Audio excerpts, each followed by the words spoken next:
I held my breath, pressing my body against the mahogany wardrobe door, barely stifling a laugh. The white wedding dress, which I still hadn't changed out of since the ceremony, billowed around me like a cloud, the veil tangled among the coat hangers above my head. If Mateo sees me like this, looking like a tiny angel crawling out of the closet, he's going to have a heart attack, I thought, picturing my new husband walking into our room.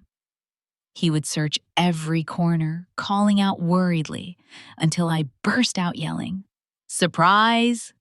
And we would laugh until we cried, just like in the old days. Back then, Mateo was different. Fun, carefree, bright-eyed, with a contagious laugh. He used to show up under my window at midnight with an acoustic guitar, singing the blues until the neighbors yelled and threatened to call the police.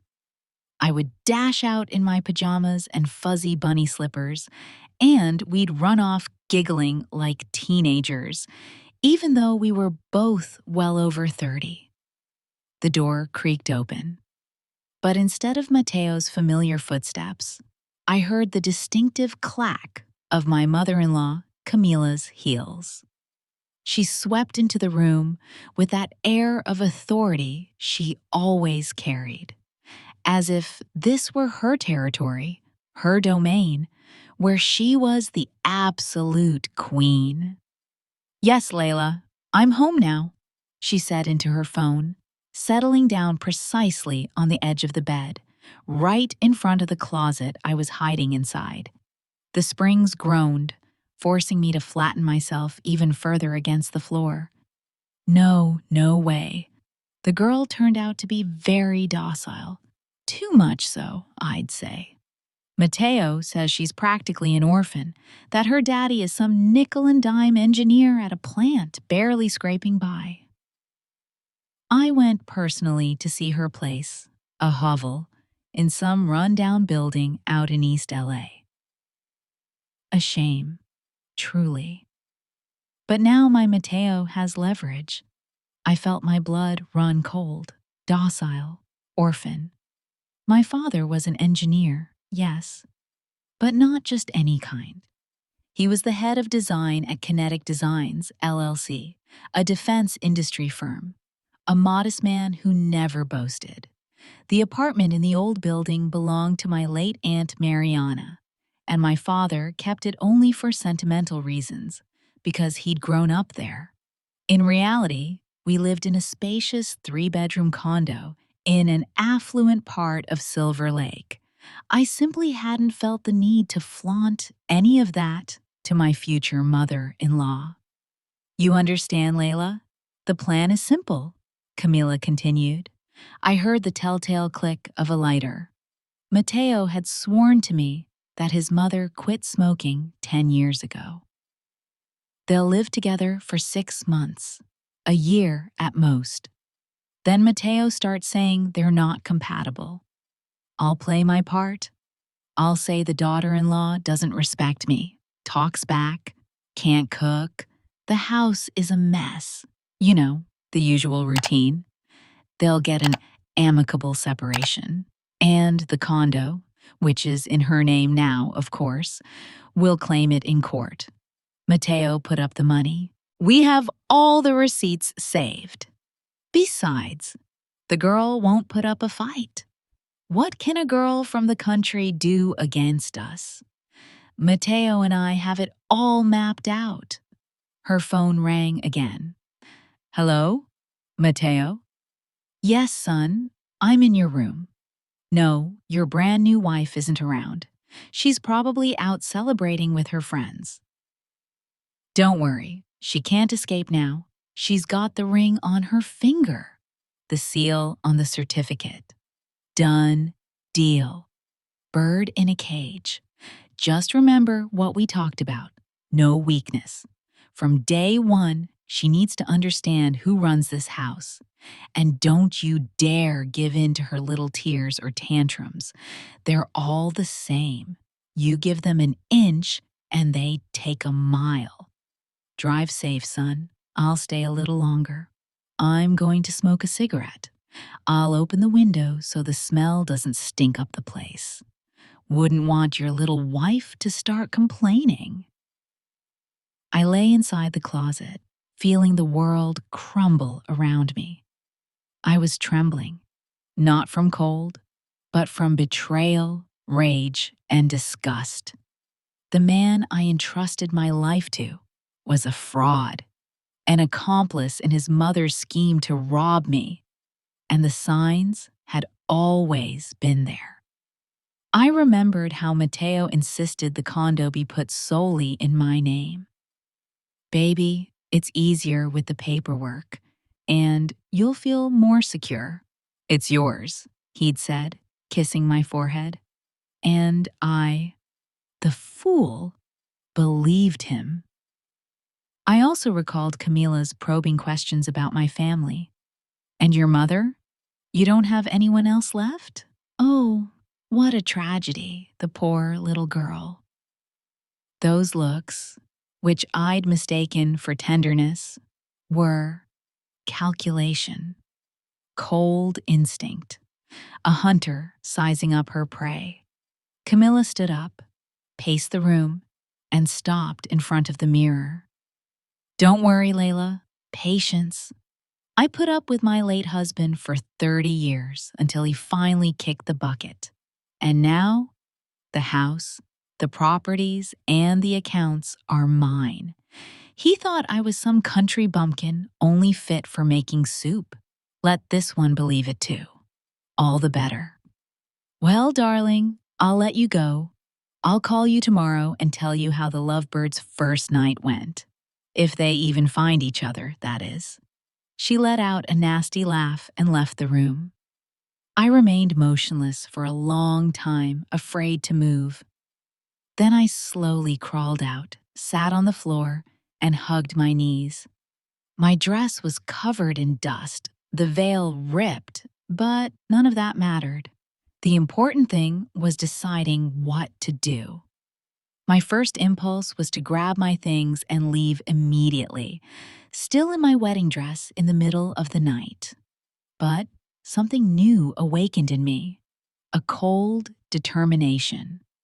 "No, sweethearts," I murmured, standing up.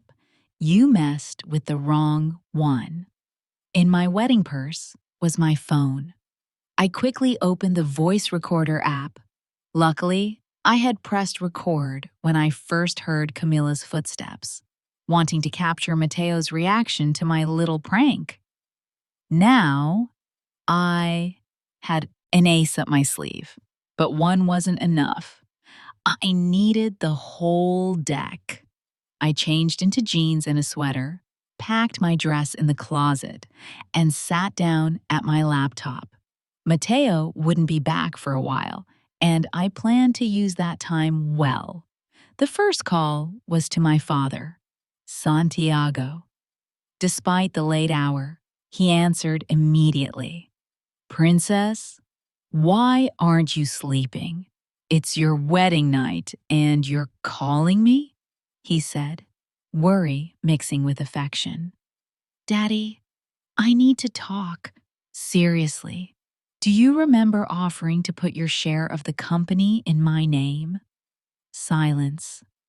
"Luciana, what happened? Did that idiot do something to you?" "Daddy, nothing has happened yet, but I need a guarantee. Can you come to the notary first thing tomorrow morning?" "Of course, baby girl. And we'll transfer your Aunt Mariana's condo to your name too. I already have the paperwork ready." "Thank you, Daddy. I'll explain later." No need. The minute I met that Mateo, I knew he was an opportunist, and his mother? Forget it. "But you were in love." "I wasn't, Daddy. I wasn't." The next call was to my best friend and lawyer, Eliana. "Eliana, I'm sorry to call you so late. I need a consultation. If a condo is in my name and I bought it before the wedding, does my husband have any right to it?" "Luciana, What's going on? Are you already thinking about divorce? The wedding was today. Eliana, just answer. If you bought it before, and it's only in your name, it's separate property. He could only claim something if he proved financial investment. Renovations? Improvements? Why are you asking? I'll explain tomorrow. Can you stop by my place at 10? Of course. Hold tight. The door slammed. Mateo was back. Luciana, where are you? Baby girl, I drove halfway across the city looking for you, he said, voice laced with false worry, now audible to me. I walked downstairs, pretending to be calm. Hi, love. I was just tidying up a little and changed clothes. Mateo hugged and kissed me. I had to try hard not to pull away. Why are you so cold? Are you freezing? I'm just tired. Let's sleep. Tomorrow is going to be a heavy day. Heavy? We're on vacation for 2 weeks. Yes, but the condo is new. We have to organize it. By the way, my mother was here looking for you. My mother? What for? Mateo's voice tightened. I don't know. I was in the shower. I just heard the door. Maybe she left a gift. We went to bed, and Mateo fell asleep instantly. I lay awake, planning. 2 weeks. Enough time to gather proof, protect my assets, and teach them a lesson. The next morning, Mateo woke me with a kiss. Good morning, Mrs. Ramos, he hummed. I almost corrected him. It's Vargas on my passport. But I stopped myself. Good morning. Coffee? Sure. And an omelet, if it's not too much trouble. My mother says you're a wonderful cook. I almost burst out laughing. Last night, his mother told her friend I couldn't cook. Of course, sweetheart. Go shower. I'll make breakfast. While Mateo showered, humming happily, I turned on my phone's recorder and hid it among the spice jars. Then I took a package of frozen pre-made pancakes from the freezer, heated them in the microwave, and served them with whipped cream and jam. I refused to make the omelet on principle. Wow, pancakes? Did you whip those up so early? Mateo came out of the bathroom, robe on, drying his hair. Yes, especially for you, I replied with a smile. He took a bite and frowned. They're weird. A little rubbery. It's a new recipe. Low fat. Oh, well, hey, I was thinking, what if you add me to the condo paperwork? So I can handle HOA things or repairs. I sipped my coffee, slowing the pause. And why would you need that? I can take care of everything. Or, do you think I'm not capable? No, it's just, I'm the man, the head of the household. Sure, honey, we'll talk about it later. I have plans with a friend today. Which friend? His tone sharpened. Eliana, you know her. We've been meaning to catch up. Ah, her. Fine. But don't be late. Mom is coming for dinner. Make something delicious. First impressions are important. If he only knew the impression his mother had already made. But I nodded. Will do. As soon as he left, supposedly to see friends, though he was surely running to report progress to Camilla, I checked my phone. The recording was perfect, especially the part about being head of the household and the condo. At 10, Eliana arrived, red-haired, freckled, carrying folders. All right, what dumpster fire are we putting out? She said. I played the recording. Good Lord, Luciana, this is blatant fraud. We can sue, but I don't want to just sue. I want them to learn a lesson forever. Whoa, the lioness comes out.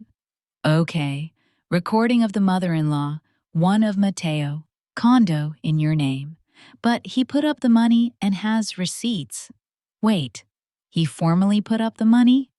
Yes, but it was actually mine from the trust fund Dad gave me. Mateo withdrew it in cash like it was his and theatrically handed it to the seller in front of his mother. I thought he just wanted to impress her. And the transfer from your account to his? All through the bank. Perfect. That's our smoking gun. Now, step 1. Move all your money to accounts Mateo doesn't know. Step 2. Formalize your stake in your father's company. Step 3. Gather more evidence. And most importantly, show nothing. Act like the adorable wife until we're done. The doorbell rang. My father arrived with the notary.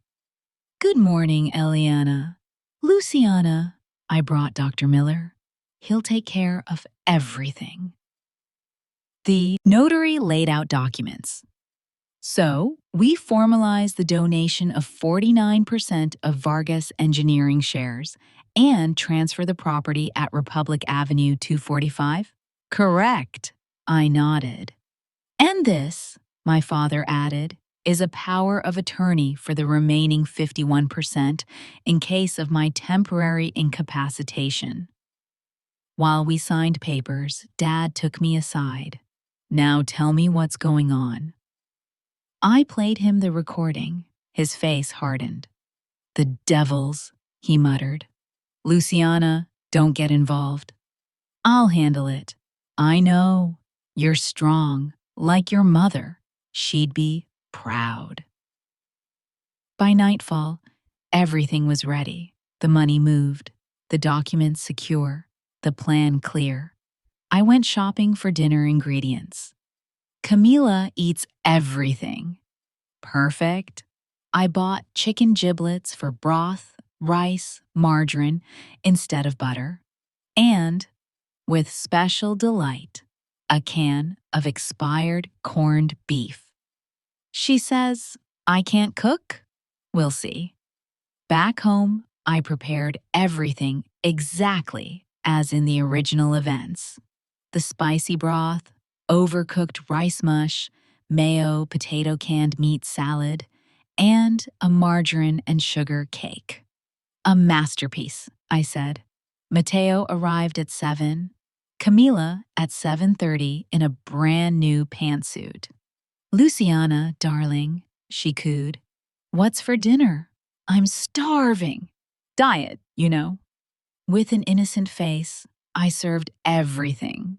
She coughed at the broth, recoiled from the rice mush, claimed an allergy to mayo, and excused herself before dessert. From the window, I watched her scolding Mateo furiously. He returned frowning. Luciana, what was that? What thing? That dinner. You ruined it on purpose. Why would you say that? I worked so hard. My mother says they don't even serve food like that in basic training. I didn't know your mother was so delicate. You told me she eats everything. Everything. But not trash. How dare you? I cooked all day. A tear slipped out. College drama classes well used. Mateo softened instantly. I'm sorry. Mom is used to a certain standard. I overreacted. Come on, don't be like that. I'll take you out tomorrow. We'll see, I murmured. In the following days, Mateo played the controlling husband exactly as planned, nitpicking, demanding financial reports, hinting about adding his name to the condo. I played the submissive, wounded wife while recording every word. One night, I captured a gem. Mateo and his friend Andres drank beer in the living room. After 3 bottles, tongues loosened. Imagine, man, Mateo bragged. My mom set up a plan to take Luciana's condo. Great, right? Andres asked. Is the chick rich? Nah, average. But the condo's in her name, and I put up the money, so after a year, I divorce, keep the place, and I'm free as a bird. And if she sues, her daddy's a working stiff without 2 dimes. Mom and I will eat her alive. I smiled in the next room. Working stiff, huh? We'd see. A week later, I had enough evidence. Time to act. First call, Camila. Camila, I wanted to apologize for dinner. Can you come over tomorrow? I'll prepare something special. Oh, Luciana, I don't know. Please, I want us to get along. You're like a second mother to me. That flattered her. Well, all right. Next call, Eliana. Ready for tomorrow? More than ready. That night, I told Mateo his mother had accepted. Seriously? After that dinner? I convinced her. Good. Mom loves respectful women. I suggested inviting more people, Andres and his wife Isabella, plus others. Mateo agreed. The next day, I ordered catering, decorated beautifully, and set the perfect table. Guests arrived at 7. Camilla was impressed. To standards at last, she said. Dinner began smoothly. Then I stood up. Friends, I want to propose a toast to honesty, trust, and love. We clinked glasses. And now, I continued, I want to show you something. I pulled out my phone and played the audio of Camila planning the separation and condo theft. Silence. Camilla turned pale. Mateo jumped up. Luciana, what is that? Oh, my dear husband, I said calmly. I was hiding in the closet. I wanted to surprise you. Turns out, you surprised me. It's fake, Camilla screamed. Really? And this? I played the recording of Mateo talking to Andres. Isabella looked disgusted at her husband. And then, the doorbell. Eliana walked in with a folder. I'm attorney Eliana Brooks. Camila, this is for you. A criminal complaint, she announced. Camila trembled. It turns out your late husband's death wasn't as natural as it seemed.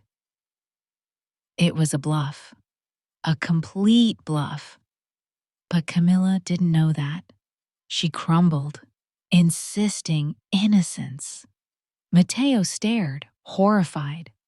Mom, is it true? Of course not. I stepped forward and laid down all the documents. The bank transfers, proof the condo money was mine, my father's high-level engineer income, our real property records. I could call the police right now, I said. But I won't. I'm giving you one chance. Camila will leave. Forever. If she ever contacts me or Mateo again, everything goes straight to the police. Camila staggered toward the door. Mateo? Go, Mom, he said quietly. Just go. She slammed the door. Guests left in awkward silence.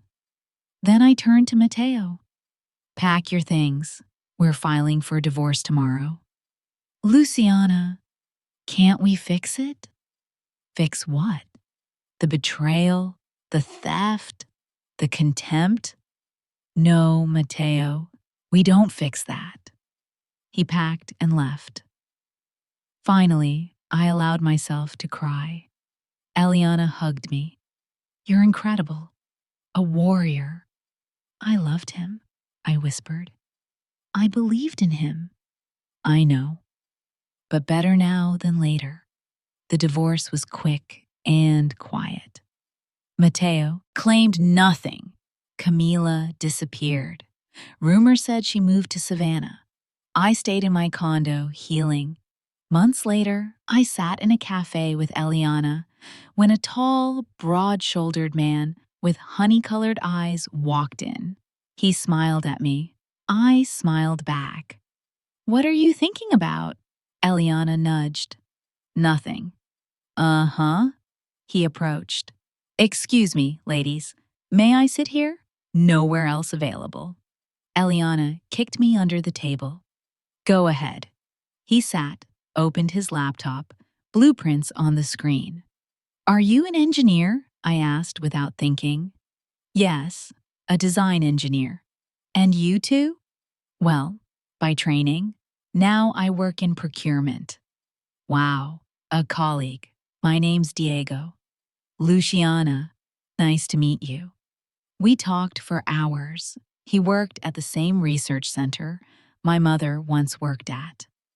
Eliana slipped away discreetly. Diego and I stayed until the cafe closed, talking about books, movies, work. "Luciana, give me your number. I'd love to continue this conversation," he said at the door. I smiled and gave it to him. "I'll call you tomorrow. I'll be waiting." That night, I couldn't sleep, thinking of him. Don't fall in love, Luciana. Don't be naive again. But my heart didn't listen. Diego called the next day. Jazz club, then a concert, a walk in Griffith Park, dinner, laughter, honesty. No masks. On the third date, I told him everything. He listened carefully. "Luciana, your ex-husband is a complete fool to lose a woman like you for greed." "You really think so?" "I'm sure of it. Any normal mother-in-law would thank heaven for a daughter-in-law like you. Smart, beautiful, independent." I blushed. "Are you exaggerating?" "Not at all. And besides, I'm glad he was an idiot. Otherwise, I would have met you." 1 month later, Galani introduced me to his mother, Nala. A sweet, educated woman, a literature professor. Nala welcomed me like a daughter. "Galani has told me so much about you. I'm so happy he finally found a woman who's worth it." Over tea, Nal told funny anecdotes from Galani's childhood, while he turned red and begged her not to embarrass him. The atmosphere was warm, familiar, and full of tenderness. One day, while walking in the city at sunset, we ran into Mateo. He was with an unknown woman. He looked dejected, thin, and sad. Seeing me on Galani's arm, he stopped. "Luciana." "Hi, Mateo. You look well." "Thanks. You too." It was a lie, but I didn't want to hurt him. "I wanted to apologize for everything," he said softly. "No need. That's all in the past. My mother is gone for good. We have no contact." I felt a sincere ache in my chest. "I'm sorry," I said. "For all the betrayal, losing a mother always hurt." Mateo nodded and continued on his way. His companion was asking him questions, and he answered in monosyllables. "Your ex?" Galani asked. "Yes." "Do you want to talk about it?" "No, he's the past. I have the present and the future." I looked at him and smiled. Galani squeezed my hand. That night, I received a call from my father. "Princess, how are you?" "Very well, Daddy." "I can hear it in your voice.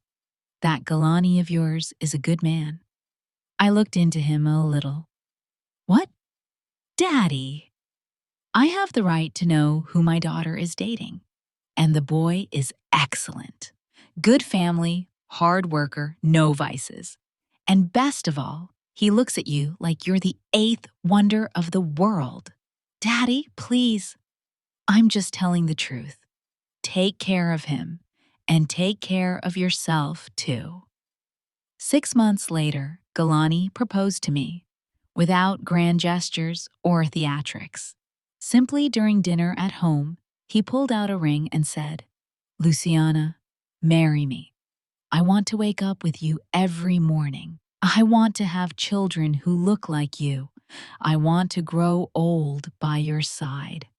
I laughed and cried at the same time as I said yes. The wedding was simple, only close friends and family, without spectacle. Eliana, my best friend, was the maid of honor and cried through the entire ceremony. "I'm so happy for you, girl." My father walked me down the aisle and whispered, "Your mother would be so proud of you. You're strong like her." Nal wept with happiness as she hugged me. "Welcome to the family, daughter." That night, when all the guests had left, Galani and I sat on the balcony of our condo, drinking champagne and looking at the stars. "You know," I said, "I think it was all worth it." "What do you mean?" "That whole story. If it hadn't happened, I never would have met you." "Fate." Galani smiled. "I don't believe in fate. I think we build our own lives." "My wise engineer," I said, smiling. "Let's go to sleep." "Let's go. But you know what? I am never hiding under a bed again." We laughed and went inside. A year passed. I was in the doctor's office and couldn't believe what I was hearing. "Congratulations, you're 8 weeks pregnant." I left the clinic as if in a dream. Pregnant. Galani and I were going to have a baby. I reached for my phone to call him, then stopped. This news had to be delivered in person. That night, I prepared a special dinner and put on the same dress I wore when he proposed. He arrived tired from work, but when he saw the table set and me dressed up, he looked surprised. Did I forget a date? An anniversary? "I have good news. Wonderful news." I handed him the ultrasound image. Galani stared at it for several seconds, then looked up, incredulous. "This is real?" "It's real." He picked me up in his arms and spun me around. "I'm going to be a father. Luciana, my love, we're going to be parents." The following months flew by. Galani took care of me as if I were made of glass, satisfying every craving. Strawberry cravings at 3 a.m.? He would race across the city. Nausea from the smell of coffee? Coffee vanished from the house. Nala knitted booties and baby clothes. My father bought the best crib on the market. In the 7th month, I ran into Camila, my ex-mother-in-law, in a baby goods store. She looked aged, tired. Seeing me, she froze. Her eyes dropped to my belly. "Are you pregnant?" "Hello, Camilla." "Yes." "Pregnant by him?" "My husband." "Yes, the new one, the real one." "Mateo. Mateo can't have children. Doctors told him after the accident when he was young. I always dreamed of a miracle, but—" She swallowed her words. "I didn't know that," I said softly. "So he hid that from me too." "Camila, what are you doing here? Do you work at the store?" "Yes, I'm a clerk. After all that scandal, I was fired. Thanks to your friend, the lawyer, everyone found out. Mateo won't speak to me. I live with my sister. I work where I can." A pang of compassion hit me. She had tried to destroy me, but seeing her like this was punishment enough. "I'm sorry it ended this way. Don't be a hypocrite. I know I got what I deserved, but do you know what the worst part is? I lost my son, my only son. He won't answer my calls. He won't open the door. I don't know how he's living. I saw him about 6 months ago. He didn't look well. but he was with a girl. Thank you, at least for that. She looked at my belly again. Luciana, I know I have no right, but forgive me. I was blinded by ambition. I wanted the best for my son, and I destroyed his life and mine. Tears streamed down her face. I stayed silent. Forgive? How do you forgive a betrayal like that? Camila, I can't forgive you, but I don't blame you anymore. Everyone makes their own choices and bears the consequences. Yours brought you here. Mine led me somewhere else. I turned toward the exit.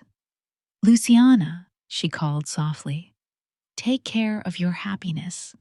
Don't repeat my mistakes. Camilla nodded, and I left. At home, I told Galani everything. You did the right thing, he said as he hugged me. There are things you can't forgive, but you can let go. And you did. You know, I feel bad. She lost everything. And she lost it by herself. Her decision. He kissed my forehead. We have another life, other values, and soon a little miracle will arrive. One we'll raise with love and honesty. The delivery was difficult, but Galani was by my side the whole time, holding my hand and whispering words of encouragement. When the nurse placed that tiny crying being on my chest, I broke down in tears of joy. It's a girl, the doctor announced. A girl, Galani repeated, his voice trembling. Our girl. We named her Nia, in honor of my mother. She grew up cheerful, curious, with my green eyes and her father's smile. Grandpa Santiago spoiled her with toys and sweets. Grandma Nala read her stories and taught her poems. When Nia turned 3, I became pregnant again. This time, a boy was born. Kai, quiet and thoughtful from day one. Nia welcomed her brother enthusiastically, becoming his little helper, rocking him solemnly and singing lullabies. Life was calm and happy. I returned to my job as an engineer, and now both Galani and I worked in the same design office. We left home every morning together and returned every evening together. We spent weekends with family or strolling in the park. One day, when Nia was 5 and Kai was 1, we ran into Mateo in the park. He was with a boy of about 3 and his pregnant wife. Seeing me with my family, he approached. Hello? Hello, Mateo. Are these your children? Ours, Galani corrected, wrapping an arm around my waist. They're beautiful, aren't they? They look like their mother. Thank you. And you have a son too? Yes. And soon we'll have a girl. This is Tisha, my wife. The woman smiled shyly and greeted me. I'm glad to see you well, Luciana. Seriously.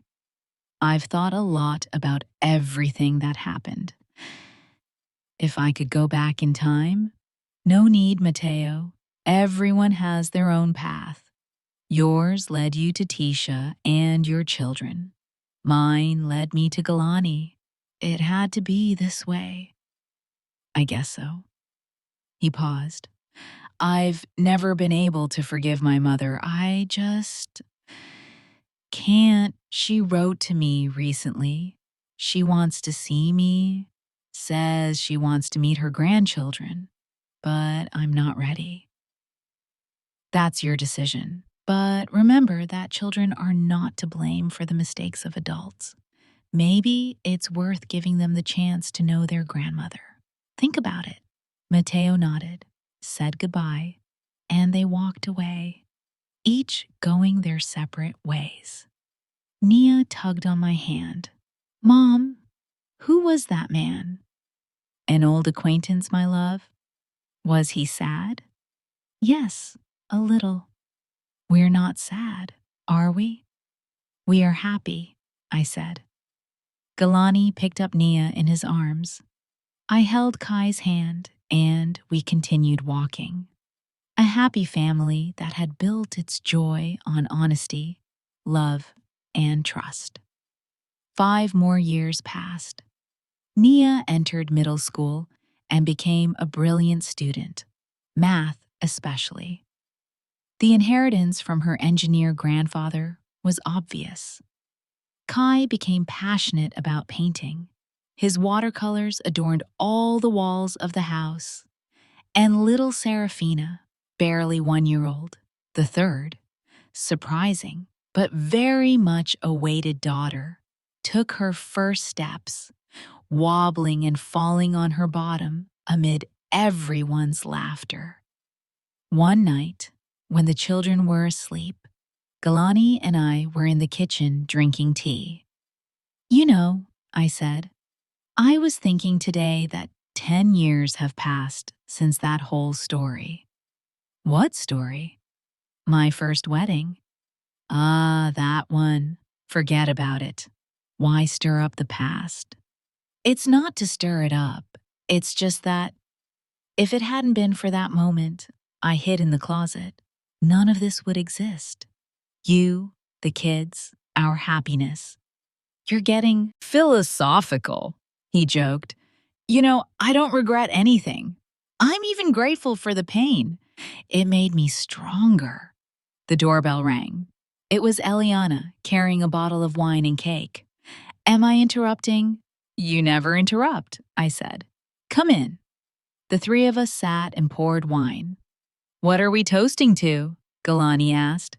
To justice, Eliana exclaimed, raising her glass. Remember the guy who tried to swindle my client? Well, today the judge sided with us completely. And guess who his lawyer was? Camila. What? Yes, the ex-mother-in-law herself.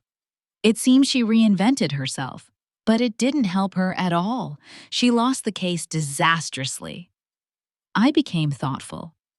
So, Camila has managed to rebuild her life, study, get a job. In a way, she deserves credit, I murmured. Credit? After everything she did to you? Eliana protested. Eliana, she was already punished. She lost her son, her position, her money. But she didn't give up. She started over. That takes guts. You're a saint, Luciana. I'm not a saint. I'm just a happy person, and happy people don't hold grudges. Later, when Eliana left and Galani went to check on the kids, I stepped onto the balcony. City lights glittered. Music drifted from the neighbor's house. I thought about the strange path that had led me here. From a naive young woman ready for a prank on her wedding night, hiding in a closet instead of a bed, to a strong woman, mother of 3, and a successful professional. You're going to get cold, Galani said, draping a blanket over my shoulders and hugging me from behind. Look, a shooting star. Make a wish. I closed my eyes. Do you make a wish when you already have everything? What did you say? Nothing. If I say it aloud, it won't come true. In reality, I wish that my children would never know betrayal, that their first love would also be their last, that they would be happy. But I knew that was impossible. Each person had their own path, their own tests. All I could do was love them. Let's go to sleep, Galani said. Let's go, but I'm still never hiding under a bed again, I joked. We both laughed. It was our family joke now. One only he, Eliana, and I understood. The next morning, I woke up to the pitter-patter of tiny feet. Serafina climbed into bed and snuggled between us. Nia and Kai followed. Mom, Dad, wake up! It's Sunday! You said we were going to the zoo! Galani groaned and pulled the sheet over his head. Dad, don't fake it. We know you're not asleep. The kids started tickling him. Laughter filled the room. At breakfast, Nia suddenly asked, Mom, how did you and Dad meet in a cafe? Galani and I exchanged glances. Dad asked to sit at our table, I said. How boring. And we talked about engineering projects, I added. Nia groaned dramatically. How boring. But Kai said, thoughtfully, boring, but real. Real is better than a fairy tale. At the zoo, the children ran from enclosure to enclosure. Serafina pointed at animals, babbling made-up words. Galani and I walked behind them, hand in hand. Are you happy? He asked. Immensely. And you? I'm by your side. What more could I need? That night, after the tired kids fell asleep, I opened my laptop to check work emails. A headline appeared. Renowned attorney Camila Ramos wins major real estate fraud case. I clicked the article.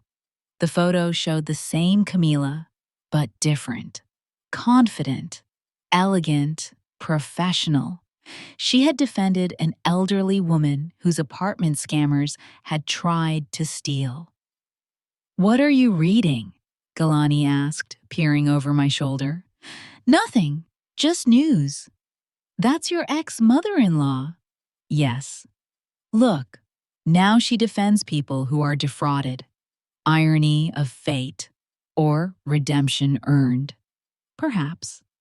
I closed the laptop. The past was behind me. Everyone had their own path, their own lessons, their own way of redemption. I had learned mine that night, hiding in a closet on a wedding night that was never consummated. I learned not to trust blindly, to protect myself, but also not to lose the ability to love, to believe in goodness, to be happy. Somewhere, in a parallel universe, another Luciana did not hide in that closet. Never overheard that conversation. Lived in deception for years. Suffered a painful divorce. Lost faith. But in this reality, everything was different. A prank, a single moment, changed my destiny. What are you thinking about? Galani asked. How strange everything is. How one small moment can change everything. The butterfly effect? Yes. And my butterfly was hiding in a closet. And bless that butterfly. He smiled. We turned off the light and went to bed. In the next room, the children breathed softly. Outside, the city murmured. Peace reigned in the house, the peace found only in families built on love and trust. The next day, the phone rang. It was my father. Princess, I have news. Santiago, what is it? Well, Irene from the design office and I are dating. I nearly dropped the phone. My father hadn't had a partner since my mother died 15 years ago. Daddy, that's wonderful. Are you really okay with it? Of course. Your mother would have wanted you to be happy. Thank you, honey. Do you mind if I come over with her on Sunday for lunch so she can meet the kids? Perfect. Irene turned out to be a charming woman in her mid-50s, with kind eyes and a warm smile. The children were cautious at first, but she quickly won them over. She brought Nia a children's engineering kit, Kai a set of professional watercolors, and little Serafina a huge teddy bear.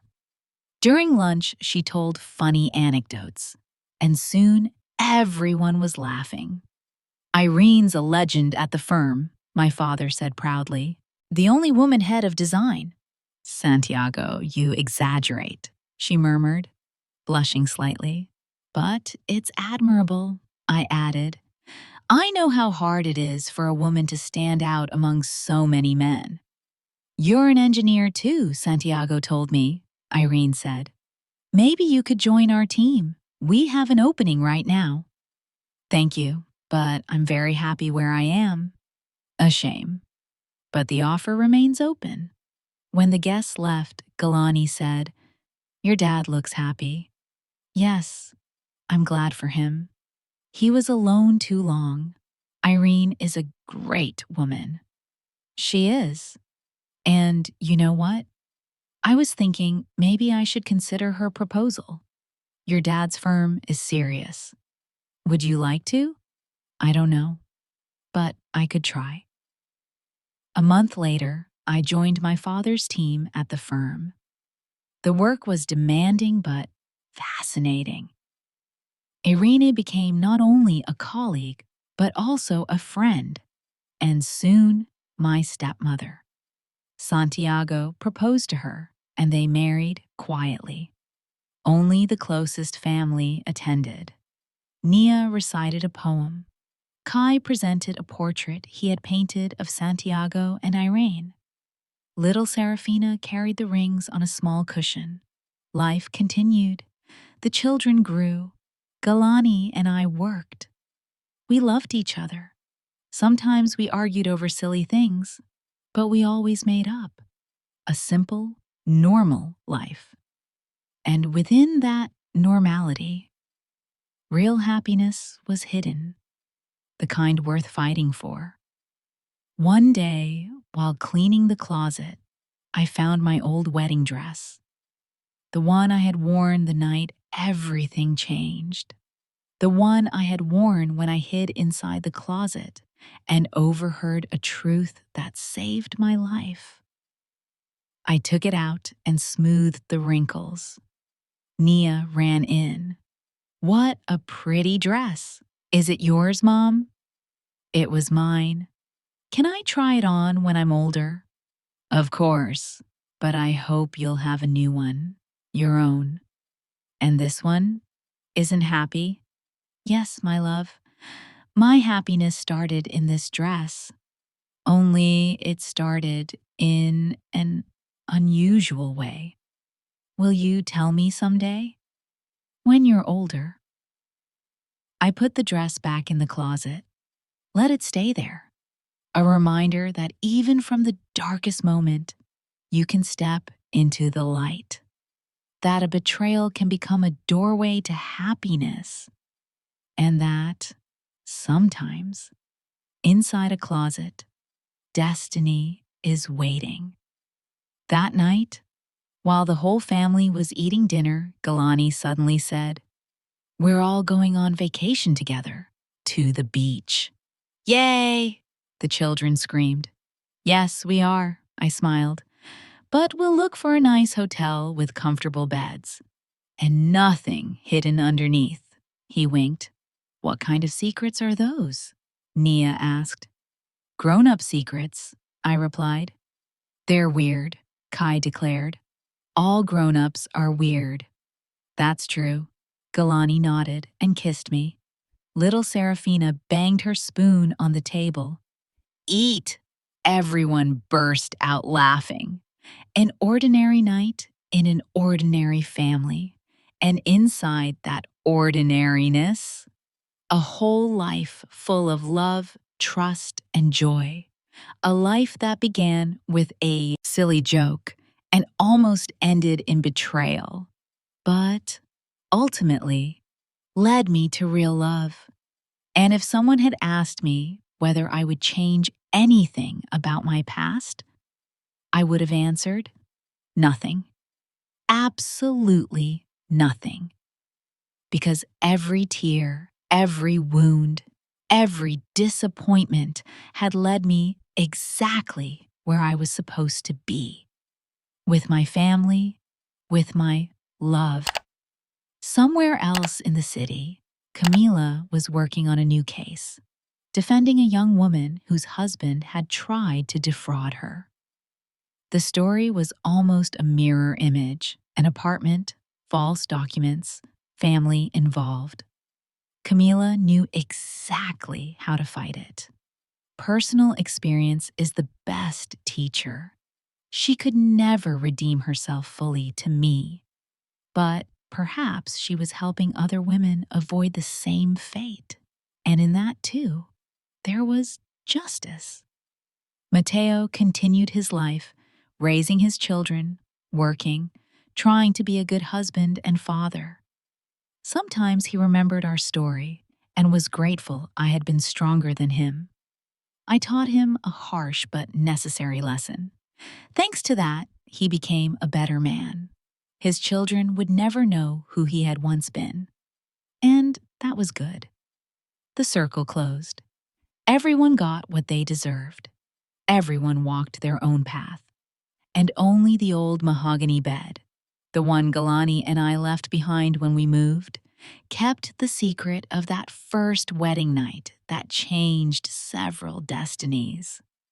The new owners of the condo, a young couple, sometimes heard strange creaks under the bed. "Must be the springs," he would say. "Yes, surely," she would reply. They didn't know that under that very bed, a bride once hid, though in my version, it was always inside a closet, not under a bed, and discovered a truth that transformed her life. They didn't know. They never would. They would have their own story, their own secrets, their own ghosts in the closet, and their own angels in the shadows. And I, Luciana, never hid again. Not from problems, not from the truth, not from life. I faced everything head on and moved toward new goals, new dreams, new happiness. I knew one thing for sure. Whatever happened, I had already survived once. On that first wedding night, when instead of romance, I found betrayal. And instead of tears, I chose serenity and victory. And it had been the right choice. The choice of a strong woman, a woman who would not be broken or let her life be stolen. Life repaid me generously. A loving husband, wonderful children, work I loved, loyal friends. Sometimes, very rarely, I remembered that night, not with pain, but with gratitude. Strange, perhaps, but if it hadn't been for that night inside the closet, this day wouldn't exist, nor this evening, nor this moment. Watching my children play in the yard, my husband preparing barbecue, my father and Irene discussing technical issues while Eliana arrived with her family carrying a huge cake. It was Nia's 12th birthday. "Mom, look what Dad gave me!" Nia shouted, running toward me with a box in her hands. Inside was an advanced engineering kit. "Dad says I'm old enough for this now." "Of course you are, my love." "Mom, tell me how you met Dad." "But the truth, not the cafe story." "Why not the cafe story? It's true." "But that's boring." I smiled. "You know, Nia, the best stories often start out boring. Then they become magical. More like real life," she said, running away. I sat watching my big, noisy family. Galani caught my eye, winked, and blew me a kiss. I smiled back. Yes, our story began in a cafe. But the real story, the one about my strength, rebirth, and choices, started the night I hid inside a closet. And I thanked life for that lesson, for everything, for the pain that made me strong, for the betrayal that taught me loyalty, for the loss that led me to new joy, for the ending that became a beginning.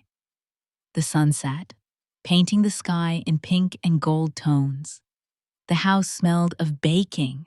Irene had prepared Nia's favorite eclairs. Kai was painting a portrait of the birthday girl, while little Serafina ran with the puppy we adopted from a shelter. A fluffy creature the children named Leo. "Luciana, come on, let's cut the cake," my father called. I stood up, smoothing my simple house dress. Not white, not a wedding dress, just a dress of an ordinary evening in my extraordinary life. And as I walked toward my family, I thought, thank you. I didn't even know whom I was thanking. Fate, God, chance. But thank you for every moment, every tear, every smile, for being that impulsive girl who hid in a closet on her first wedding night and changed her destiny forever. Because sometimes the most important decisions are made in the least expected moments. Sometimes salvation comes from where you least imagine it. Sometimes inside a closet, you don't find a childhood monster, but a guardian angel that shows you the truth and points you toward the right path. And I followed that path, firm, happy, grateful. Toward my family, my love, my life, the life that had begun inside a closet on my first wedding night. Life has a habit of surprising you precisely when everything seems to be in place. 2 years after Nia's birthday, when I was 40 and had been married to Galani for 14 years, something happened that shook my quiet existence. It all started with a phone call. I had just finished a complicated project at the design firm when the secretary informed me that a woman wanted to speak with me. She said it was urgent and that it had to do with Mateo Ramos. My heart tightened. What could have happened? I picked up the phone. "Luciana, it's Tisha, Mateo's wife. I'm so sorry to bother you, but Mateo is in the hospital. He had an accident. The doctors say he needs an urgent operation. And he has a very rare blood type, AB negative. Neither the children nor I have it.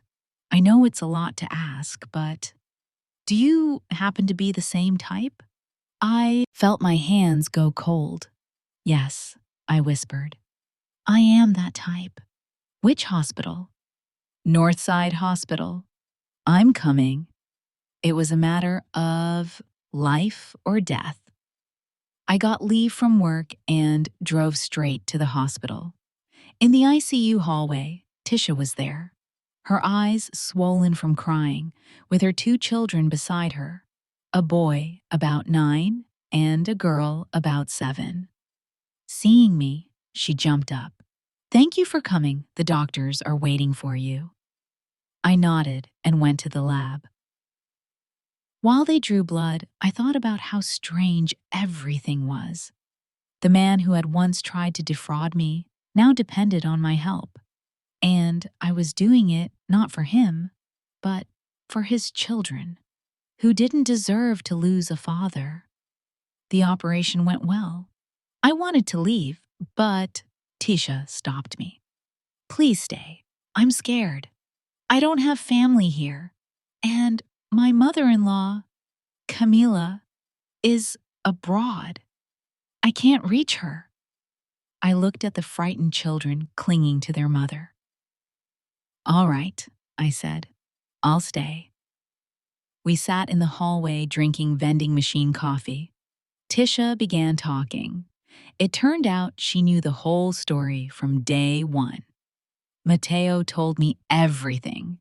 He said he had been an idiot, that he lost the best thing he ever had, that it took him years to forgive himself.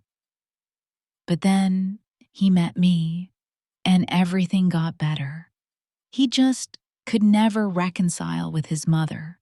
She wrote him letters, but he sent them back unread. As evening fell, the doctor came out. Mateo had awakened. The danger had passed. Tisha burst into relieved sobs. The children hugged her. I quietly stood to leave, but Tisha said, "Do you want to see him? Please?" I hesitated, then followed her. Mateo lay pale, hooked up to tubes. He saw me.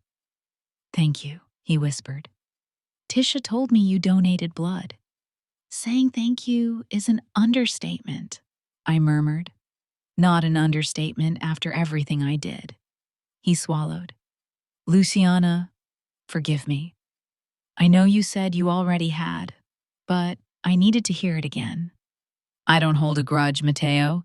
You have a beautiful family. Take care of them." "I will. And you? Are you happy?" "Yes," I said softly. "Very happy. I'm glad. Truly." I left the hospital after dark. Galani was waiting for me in the car. I had told him everything on the phone. "You did the right thing," he said, pulling me into his arms the moment I climbed in. "I'm proud of you. I couldn't do anything else. There were children involved. Come on, Luciana, let's go home. Ours are waiting for you too." At home, 14-year-old Naya greeted me with crossed arms. "Mom, is it true you saved a man's life?" "Who told you?" "Dad! That's incredible. Mom is a hero." "No, Nia, I'm not a hero. I just did what had to be done." "And who was that man?" "An old acquaintance." "The sad man in the park," she said, eyes narrowing as memories connected. I stared at her. Her memory was incredible. "Yes. And why did you help him if he was sad?" "Because sometimes you help even those who hurt you. That's called compassion." The story with Mateo, however, had an unexpected continuation. A week later, Camilla appeared at my office. She had aged greatly. Her hair was completely gray, her face lined with deep wrinkles. But she still held herself upright with a certain dignity. "Luciana, may I speak with you for a moment?" "Good morning, Camila. Please sit." "I came to thank you for Mateo. Tisha told me." "You don't have to." "Yes, I do. I've thought a lot about what I did, what I lost. You were right. Everyone makes their own choices. Mine cost me my son. But you didn't let that choice cost him his life." She stood to leave, but stopped at the door. "You know, I now help women who've been defrauded, free of charge. It's my way of redeeming myself. Not to you. I know I'll never earn your forgiveness. But to myself. To God, if He exists." "Camila," she turned. "I forgave you a long time ago." She froze. "Not for you," I added. "For me." Carrying the grudge was too heavy. "Go see your son. He'll be in the hospital a week more. Maybe it's time." Camilla nodded and left. Later, Tisha told me Mateo had finally reconciled with his mother. It wasn't easy, but the ice had begun to melt. Camila started visiting her grandchildren. She helped without imposing. The children accepted her. My life continued. Nia entered a specialized high school for science and math. She dreamed of becoming a programmer. "Engineering is last century, Mom. The future is tech." Kai, at 12, participated in art exhibitions. His teacher said he had extraordinary talent. Serafina turned 8. She was my miniature. Lively, determined, sharp. Until one day she came home crying. "What's wrong, my love?" I asked. "A girl at school said I was adopted. That I don't look like Nia and Kai. That you picked me up from an orphanage." I hugged her tightly. "Nonsense. You are my daughter. You look like your great-grandmother, my grandma. She had dark hair and coffee-colored eyes. The rest of us take after your dad's lighter side." "Really?" "Really. Want to see pictures?" We sat going through albums. Suddenly she asked, "Mom, why don't you have wedding pictures?" My friend's mom showed hers. They were beautiful. I paused. I had thrown away all photos from my first wedding. And from the second, Galani and I had little. It had been simple. "You know what? Let's do a photo shoot. Let's dress beautifully. The whole family, like a wedding." She beamed. "And Dad will wear a suit. We'll convince him." The idea blossomed. Eliana said, "Why not do a symbolic wedding? A celebration. You never had a real one with a party. And 15 years together is a great reason," Galani added. Preparations began. Nia organized everything, showing a natural talent. Kai designed the invitations. Serafina helped pick my dress. We tried dozens. Santiago and Irene took care of the banquet. Nala helped with decor. Then, 1 week before the event, a letter arrived with no return address. Inside was a photo from my first wedding and a note. "I thought you should have this, not as a memory of the bad, but as a symbol of the path you traveled." It was signed, Camila. I stared at the photo for a long time. A young girl in white, smiling at the camera, unaware of what awaited. I smiled softly and put the photo in the album, without throwing it away, but without showing it to Galani. It was part of my story, my path. The day of the symbolic wedding dawned radiant. Warm September sun. We held the ceremony in Piedmont Park, where we often walked with the children. Family and friends gathered. About 50 people. I wore a simple, elegant white dress. Nothing pompous like the first. Galani looked stunning in a light suit. The officiant was my father. "Dear friends," he said emotionally, "today we celebrate that 15 years ago, my daughter made the best decision of her life. She chose Galani. And Galani made a wonderful mistake. He chose my daughter. Quirks and all." Everyone laughed. "But seriously, looking at you, I understand what real love is. Hard work, respect, daily support. Knowing someone will never betray or abandon you." "Now kiss!" people shouted. We kissed amid applause. Nia took photos with her professional camera. Kai sketched the scene. Serafina ran among guests saying, "My mom is the most beautiful bride." Eliana gave a moving speech. "Luciana has always been a fighter, a force of nature. But with Galani, she became a happy woman." Nal read a poem she had secretly written. Irene sang a romantic bolero. Colleagues presented a funny slideshow titled "Engineering Love, the Calculation and Structure of a Perfect Family." As evening fell, Galani took the microphone. "I'm not a speaker," he began, "but Luciana, 15 years ago you said yes.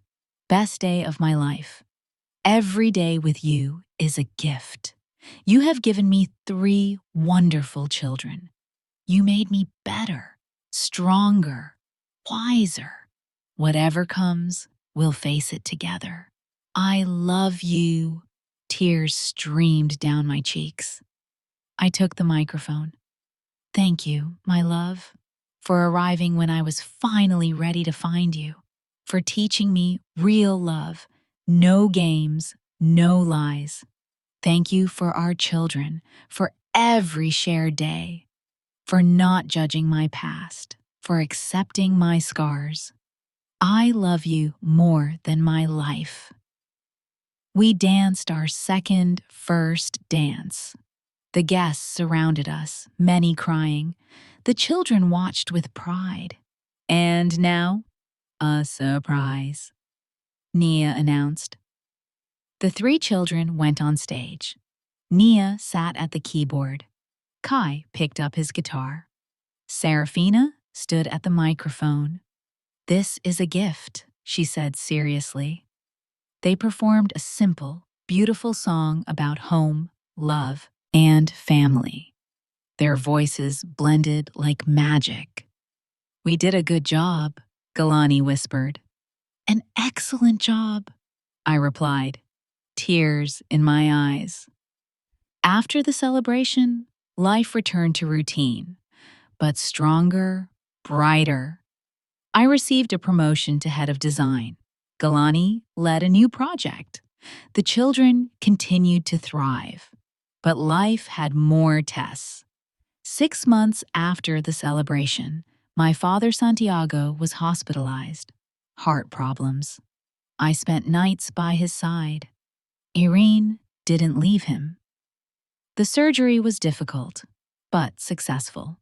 When he woke, he said, I still have to see my grandchildren grow. His recovery was slow. I took vacation to help Irene. The kids visited daily. Nia read science articles to him. Kai drew his portraits. Little Sana talked his ear off, making him laugh. You know, Luciana, my father said one day, I thought after your mother I couldn't be happy again. But I was wrong. Irene, you, the kids, life goes on. Daddy, you're going to live another 100 years. Not 100, but long enough to see great grandchildren. Dad! Nia was now 17, and suitors were showing up. Kai had priorities. Art. Serafina discovered her gift for music. Life moved forward. One autumn evening, the doorbell rang. At the door was a young woman, about 25, strikingly similar to Mateo. Luciana? Yes. My name is Kiana. I'm Mateo Ramos's daughter, from his first marriage. I froze. Mateo had never mentioned a first marriage. Please come in, I said quietly. In the living room, she told her story. Mateo, married at 20, divorced a year later, not knowing his wife was pregnant. The wife moved away, remarried. Kiana grew up thinking her stepfather was her real father. Only after his death did her mother tell her the truth. I found my father. We met. He accepted me, introduced me to his family. Tisha and the kids were very kind. And then he told me about you. He said you saved his life. That without what happened between you two, he never would have changed. I wanted to meet you, and thank you. I smiled gently. There's nothing to thank me for. Would you like tea? She was bright, funny, warm, a pediatrician. She and Nia quickly became friends. She helped Kai with anatomy for his art. She taught Serafina singing techniques. She had sung in her university choir. Soon, she became almost part of our family. One day, she arrived with a young man. This is Sergio, my friend. A surgeon, charming, warm, funny. Kai hit it off with him immediately. I've heard so much about all of you, Sergio said. Kiana says your family is her model of what a family should be. I blushed. In the spring, amazing news arrived. Kai won an international art competition. The prize? A residency in Paris. Mom, it's my dream. Of course, son. Go. We all went to the airport to see him off. Don't cry, Mom, Kai whispered, hugging me. I'm not leaving forever. I know. But you're my first little bird flying so far. I'll be back, Mom. My home is here. But without him, the house felt empty. I kept cooking his favorite dishes, even when he wasn't home. I buried myself in work. I became director of a major project, a design system for a space station. One night, working late, I heard sobs. It was Carla, a young technician. Her fiancé had cheated on her and taken another woman into their apartment. She was left homeless. Stop crying, I said gently but firmly. Tears don't solve anything. I took a breath. I have a spare room, Kai's room. You'll stay with us until you find a place. Carla stared at me as if I were an angel, but I wasn't, just someone who knew what betrayal felt like. Carla moved in that same night. Galani welcomed her calmly. Saving someone again, huh? And what did you expect me to do? Leave the girl on the street? Little Sana was delighted. Finally, someone she could talk to about girl stuff. Carla turned out to be the perfect guest. She helped around the house, tutored Nia in English, baked incredible cakes, and had a gentle, grateful disposition that brightened the home. One night, she asked me, Luciana, how did you meet Galani? I smiled and told her the story of the cafe, the blueprints, and how afraid I had been to trust again after betrayal. And your first husband? She asked carefully. I paused. That's another story, a long one with a moral. I'll tell you someday. But I didn't have to.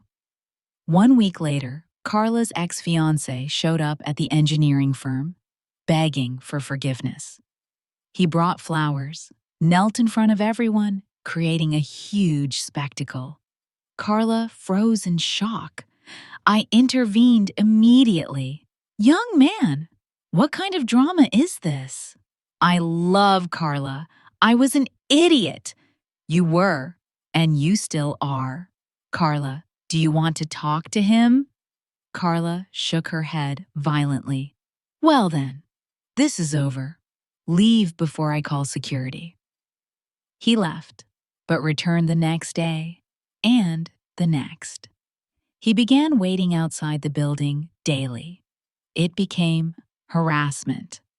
Galani eventually had a man-to-man conversation with him. After that, the ex-fiancé disappeared permanently. 1 month later, Carla met Miguel, a programmer from the next department. Quiet, intelligent, bespectacled, the opposite of her ex. But he looked at Carla as if she were a goddess. I blessed that relationship. 1 year later, they were married. Carla came to my house with tears in her eyes. Luciana, if it weren't for you, I never would have met Miguel. You're my fairy godmother. I'm no fairy, I smiled. I was just there at the right time. Kai returned from Paris, more mature, with a beard smelling of paint and turpentine. Mom, Paris is incredible, but you know what? There's no place like home. He brought gifts for everyone, including a family portrait he had painted entirely from memory. We hung it in the living room. Nia graduated with honors and received several job offers. She chose a research center. I want to do science, Mom, not just design apps. Her boyfriend, Quentin, proposed to her at her graduation party. She said yes, but they decided to delay the wedding for a year to get settled. Serafina, now 14, had blossomed, tall, beautiful, transformed from an ugly duckling into a swan. Boys noticed her, but she only cared about music. "Mom, I've been invited to a competition in Vienna." "That's fantastic, but pass your physics exam first." "Mom, no arguments, study first." We traveled together to Vienna. I took vacation. The city dazzled us. Serafina sang in the legendary Musikverein, where Pavarotti once performed. Her voice was pure and powerful. The audience fell silent. When she finished, the ovation lasted 5 minutes. She won first prize and an invitation to study at the Vienna Conservatory. "Mom, this is my big chance." "I know, my love, but you're still too young to live alone abroad. We'll talk when you're 18. She sulked, but soon forgot about it because her first crush was waiting back at school. Life moved on. I worked. Galani worked. The kids grew. Our parents aged. After his illness, Santiago became a philosopher, talking for hours about the meaning of life. "Family is everything, Luciana. Work, money, success, secondary. What matters is keeping your loved ones close." Nala, however, began weakening. She sometimes forgot things, became confused. The doctor said it was old age. This broke Galani's heart. We moved Nala into our home and prepared a room for her. The children surrounded her with affection. Serafina sang her songs. Kai made portraits of her. Nia read to her. One day, sitting in her armchair, Nala said clearly, "Luciana, thank you. Thank you for my son. For the grandchildren. I'm at peace knowing he's in good hands." A week later, she passed away peacefully in her sleep. The funeral was on a quiet autumn day. Galani stayed strong, but I saw his pain. Going home afterward, he said, "You know, Mom always said life continues, even when it feels like everything is ending." She was right. She was a wise woman. Yes, and she lives on in our children. Kai inherited her artistic sensitivity. Nia, her analytical mind. Serafina, her musicality. And me, her kindness and wisdom, as Galani liked to claim. Nia eventually married Quentin. The wedding was beautiful, emotional. Santiago walked her down the aisle. "Don't cry, Daddy. These are tears of happiness." I felt overwhelmed with emotion. My girl had grown into a woman. Many guests attended, including Mateo with Tisha and their children, and Kiana with her family. Mateo approached me. "Your daughter is beautiful, Luciana. Just like you were at her age." "Thank you. I wanted to thank you for welcoming Kiana. It means more than you know." Mateo, the past is behind us. We all have a present.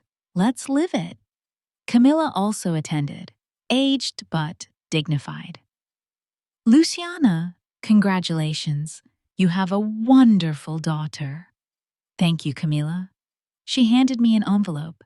Inside was a check, a large amount, enough for a down payment on a condo.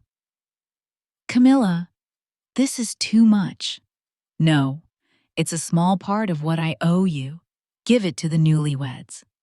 Nia and Quentin left on their honeymoon. Kai received a special commission to paint murals in a church, a great honor. Serafina prepared for her conservatory exams. Then, I discovered I was pregnant again. At 45, a late surprise. But the doctor said everything was fine. Galani was stunned. But how? As always, I laughed. Do you want to? Do you? Yes, we both said at the same time. The children reacted in their own ways. Nia. Mom, that's wonderful. Another baby. Kai. I'll finally get to paint a newborn again. Serafina, scandalized. Mom, that's embarrassing. At your age. Thank you, sweetheart. Okay. But let it be a girl. I don't understand boys. The pregnancy was difficult. I had to rest and take leave from work.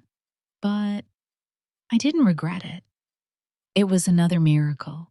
Galani treated me like a queen, and the kids helped constantly. When the baby was born, she was tiny, fragile, and loud. They named her Sana, in honor of my friend Eliana. She's got character, the nurse said. Nia came to help. She herself already had a baby bump, the continuation of generations.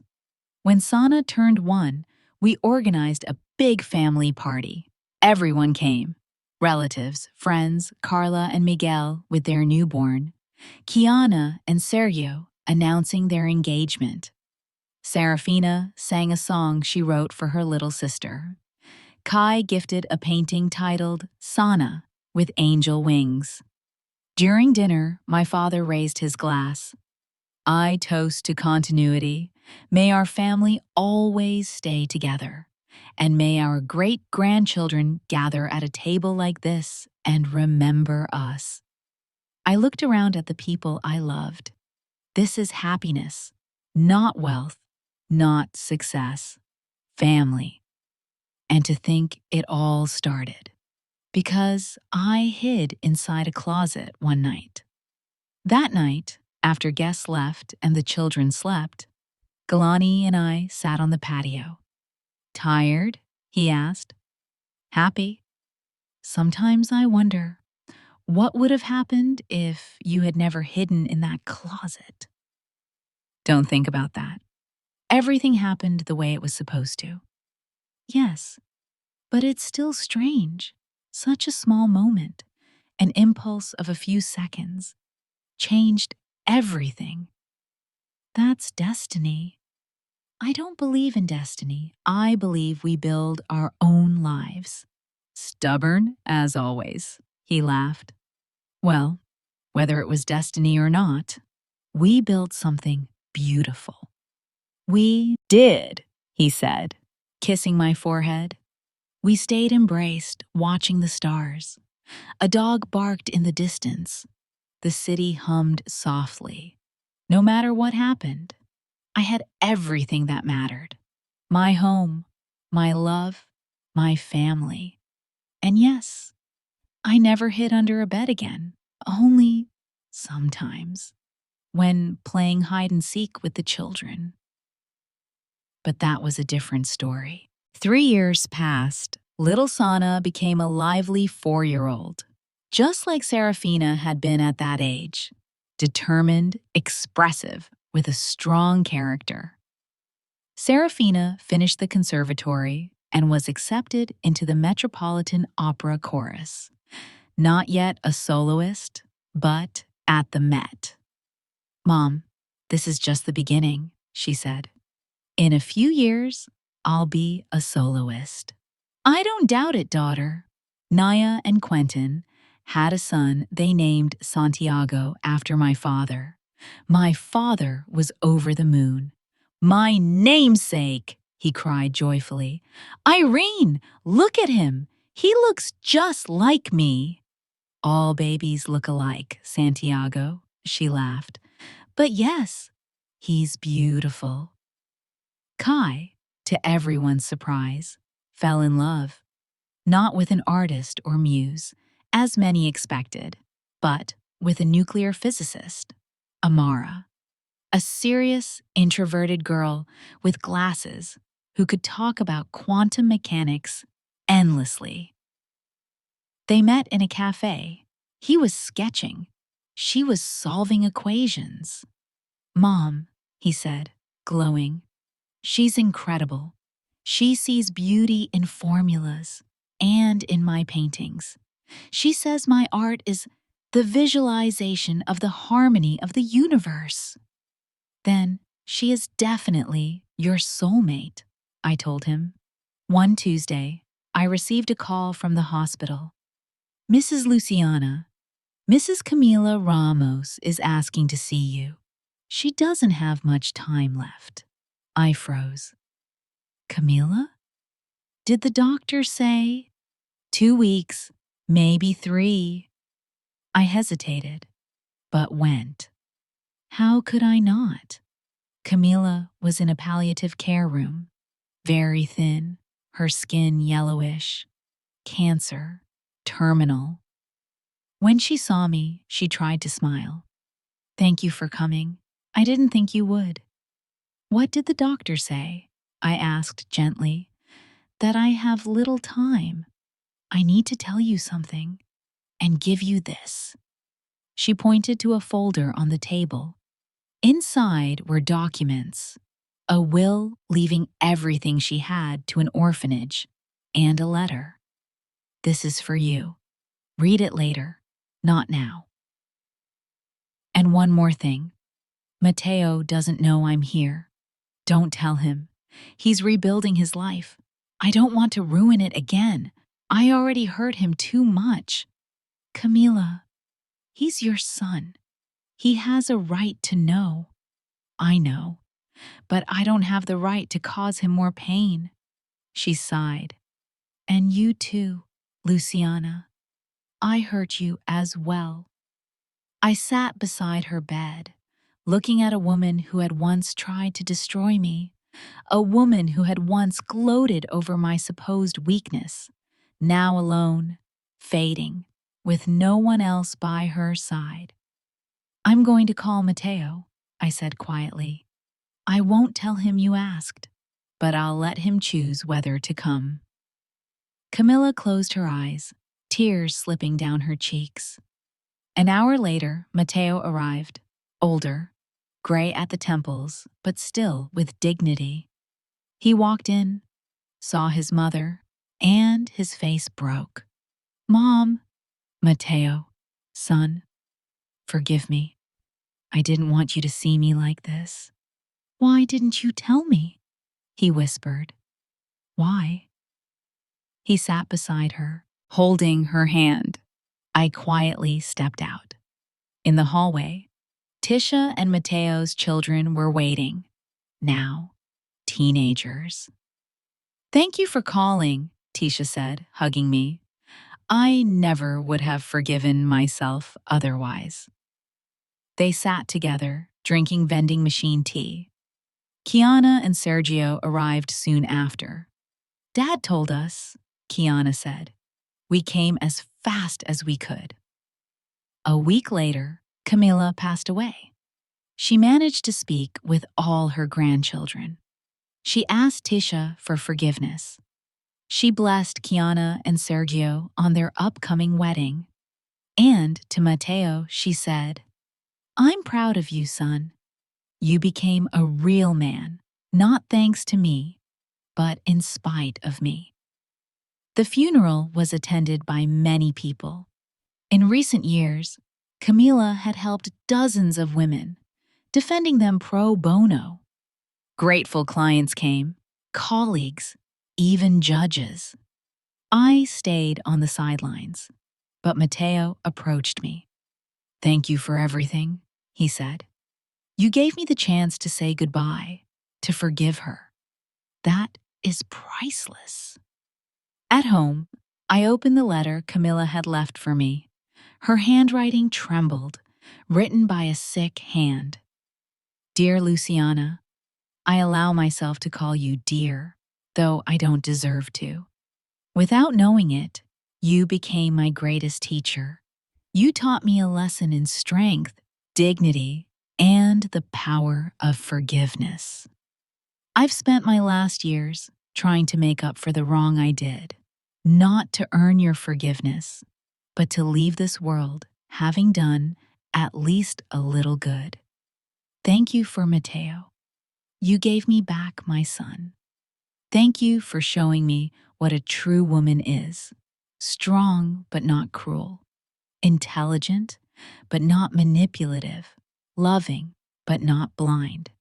I saw your family at your symbolic wedding. It is beautiful. Take care of it. And if someday your children ask about your first marriage, tell them the truth.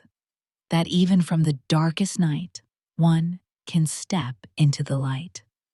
With respect and gratitude, Camila Ramos. I folded the letter and put it away. Maybe one day I would show it to my children, but not now. My house was in chaos.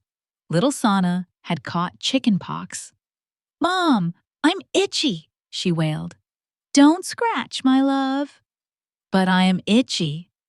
I applied ointment, sang to her, told her stories. Galani came home early, checking on his two girls.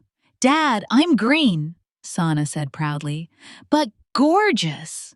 "You look like a frog princess." "I'm not a frog." "Of course not. You're a princess, a green princess." Nia brought her son Santiago every weekend. He loved building blocks and picture books. "Mom, he's just like Grandpa Santiago, so focused." "And that's good," I smiled. One Sunday, during family dinner, a tradition started by Nala, Serafina made an announcement. "I'm going to have my first solo concert in the conservatory's small hall." Everyone applauded. "When is it?" Galani asked. "In 2 months. And guess what? I want to sing a song I wrote about our family." Preparations began. Serafina rehearsed. Kai designed the poster. Nia organized logistics. And I sewed her concert dress. She didn't want a store-bought one. 1 week before the event, a call came from France. A major gallery wanted to buy a series of Kai's Paris paintings for a large sum. "Mom, this is a fortune." "You deserve it, son. I want to donate part to the orphanage Camila supported." "Are you sure?" "Yes, it's right." On concert day, the hall was full. Family, friends, colleagues, Carla and Miguel with their kids, Kiana and Sergio, Mateo with Tisha and their children. Everyone was there. Serafina stepped on stage in the dark blue dress I made, embroidered with silver threads. She sang classical pieces first, then said, "The next song I wrote myself," she said, her voice trembling. "It's about my family, about how family isn't always just blood. It's about the people who love you and stay with you." Her song was simple, but deeply moving. I cried openly. Galani squeezed my hand. Even little Sana sat still. When the song ended, the audience rose in applause. Serafina bowed, then said, "Mom, Dad, come on stage." We were pushed forward by the kids. We stood next to her as the applause thundered on. After the concert, a producer approached her. "Are you ready for the big stage? I can arrange a national tour for you." "Thank you," she said, looking at us. "But first, I want more experience here at home." Clever girl. Grandpa Santiago approached her slowly with his cane. "Your great-grandmother also sang," he said. "During the war, she sang to the wounded. You got your voice from her."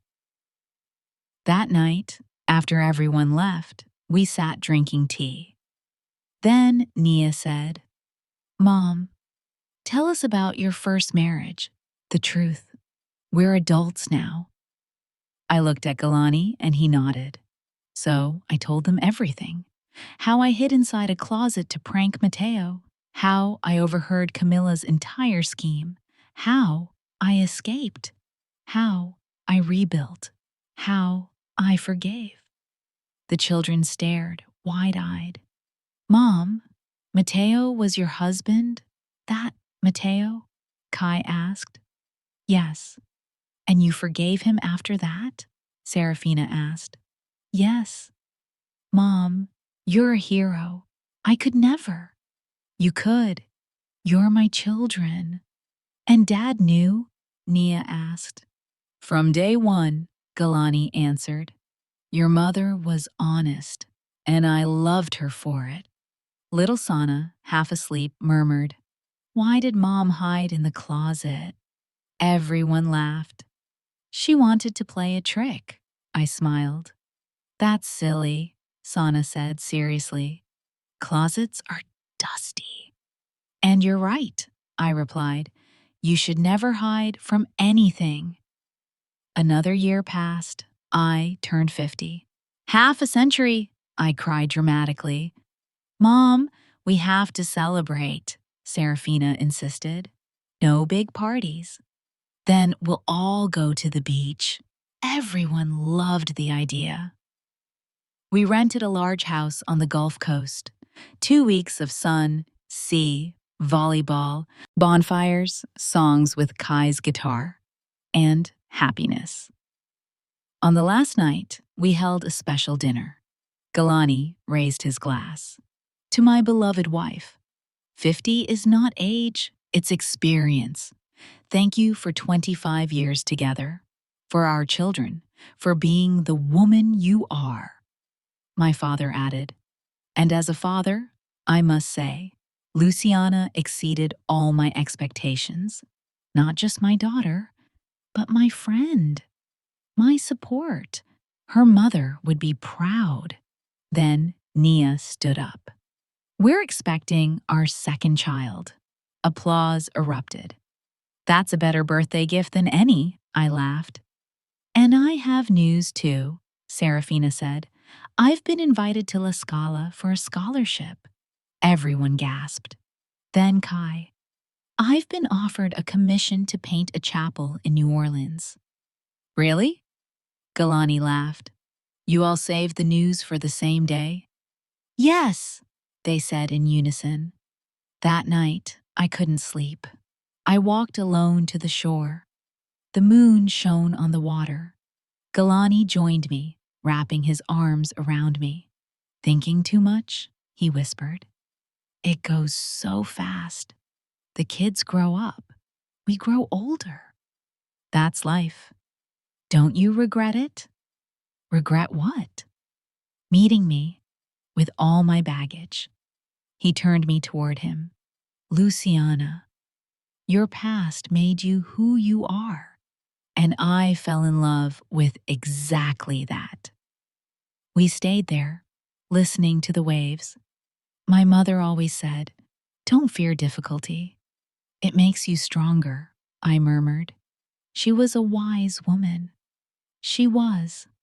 And I wish she could see all this. She sees it. She watches over us and smiles. We went back to the house, tanned, happy, full of plans. But then the terrible thing happened. My father, Santiago, was hospitalized. A stroke. I never left his side. Doctors fought, but when he woke, he looked at me, smiled faintly, and whispered, Luciana, I'm proud of you. Live. Be happy. And then he was gone. We buried him on a rainy October day. Many colleagues came, friends, admirers, students. I remained composed until we returned home. Then I collapsed. Galani held me. The children surrounded me. Little Sana stroked my hair. Don't cry, Mommy. Grandpa is an angel now. Irene was left completely alone. She had no children of her own. I took her hand. Irene, you're not alone. Stay with us, your family. She nodded through tears, and a new grandmother entered our home. Life resumed. Serafina wrote letters from Italy, full of awe. Kai worked on the chapel murals. Nia had a second child, a girl she named Sana.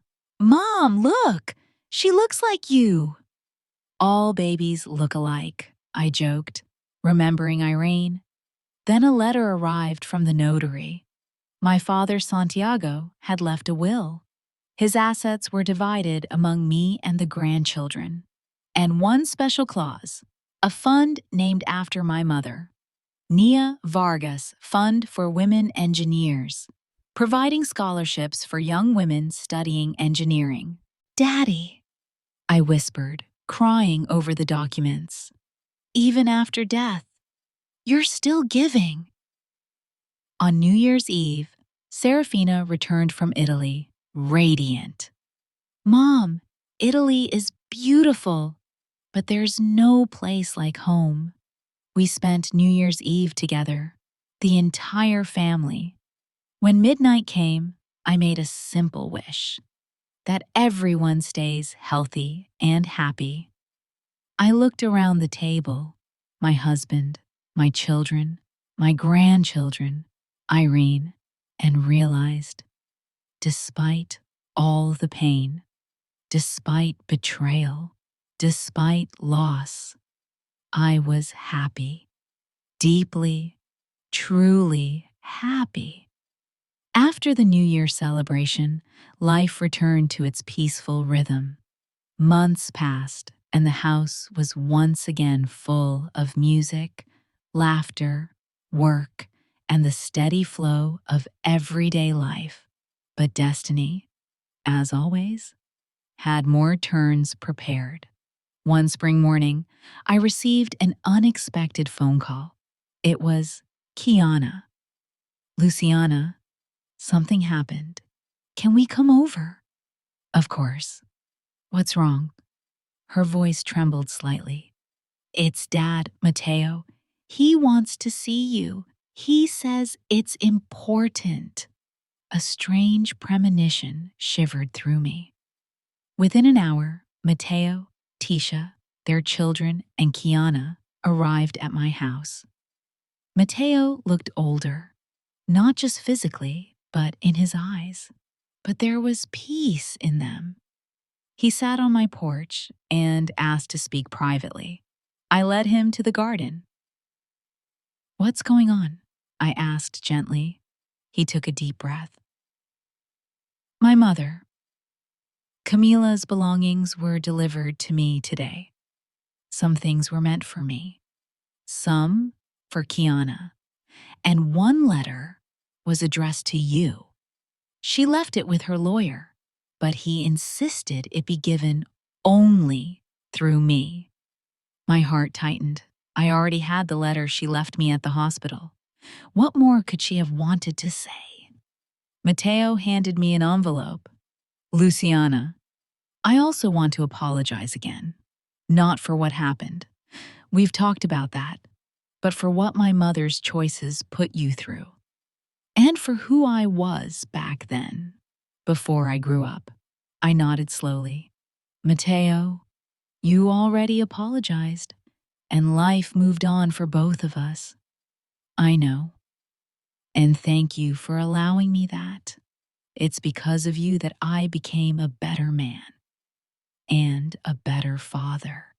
He stood up. Well, I'll let you read it. Thank you again for everything. He walked back toward his family. I opened the envelope. Inside was a short note from Camila. Luciana, if this letter reaches you, then I am already gone.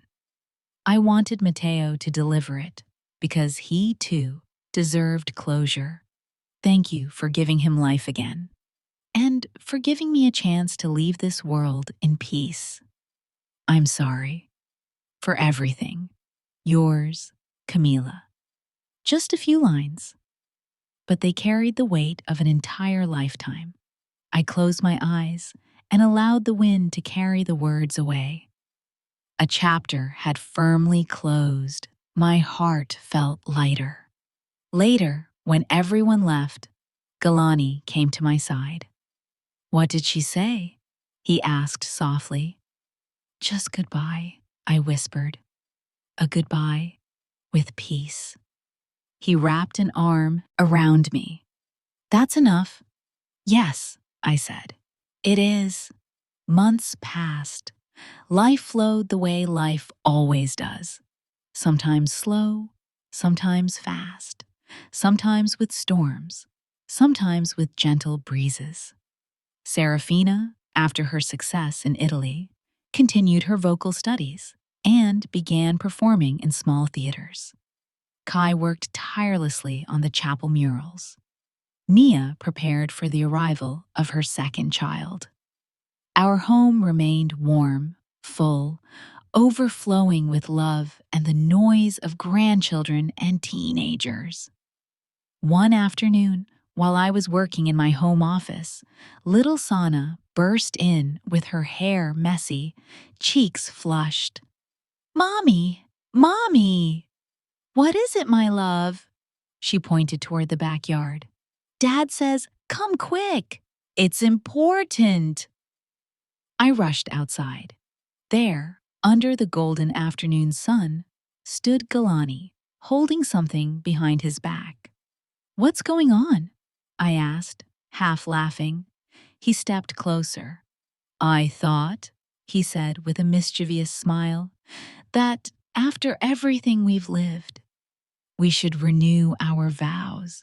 I blinked. "You're serious?" "Absolutely." He pulled out a small velvet box.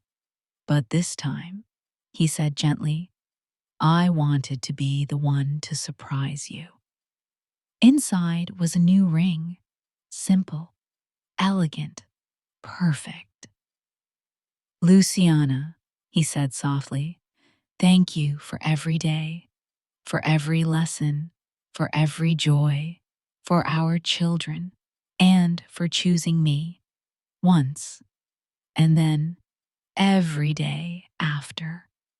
Tears pricked my eyes. "Yes," I whispered, "1,000 times yes." Small hands clapped behind us. Sana was jumping up and down excitedly. "Mommy said yes! Mommy said yes!" We laughed, hugged, kissed, surrounded by the warmth of the home we had built. Later that evening, as the children played, and the sky turned violet, I stepped onto the porch alone for a moment. The wind rustled the trees. I thought about everything. The girl I had once been, the woman I had become, the family around me, the unexpected kindnesses, the grace that life had shown me. Despite the pain along the way, I thought about the night I hid inside the closet, shivering, confused, hearing the cruel truth that shattered one life, but opened the door for a better one. If one single choice could define my destiny, that was the one. And I thanked that girl, that frightened young bride, for being brave enough to step out of that closet and choose herself. Because from that moment forward, everything changed, and everything changed for the better. As the years continued to unfold, our family expanded. Nia's second baby arrived, another girl named Irene, after the grandmother who loved her deeply. Kai finished the chapel murals, a masterpiece that drew visitors from across the state. Serafina received an invitation to audition for a leading role in an opera production. Sana began kindergarten. Vibrant, funny, curious. Our lives were full, chaotic, joyful, perfectly imperfect. One evening, as we sat around a large dinner table, Irina and Santiago laughing, Sana singing, Kai showing sketches, Nia teasing her husband, and Eliana telling dramatic stories. I looked at them all and felt something settle peacefully in my soul. I had everything I ever dreamed of, and more than I ever thought I deserved. If someone had asked me whether I would change anything, even the betrayal, even the heartbreak, even the pain, my answer was, and always would be, no, absolutely not. Because all of it, every mistake, every wound, every choice, led me to this exact moment, to this family, to this joy, to this life.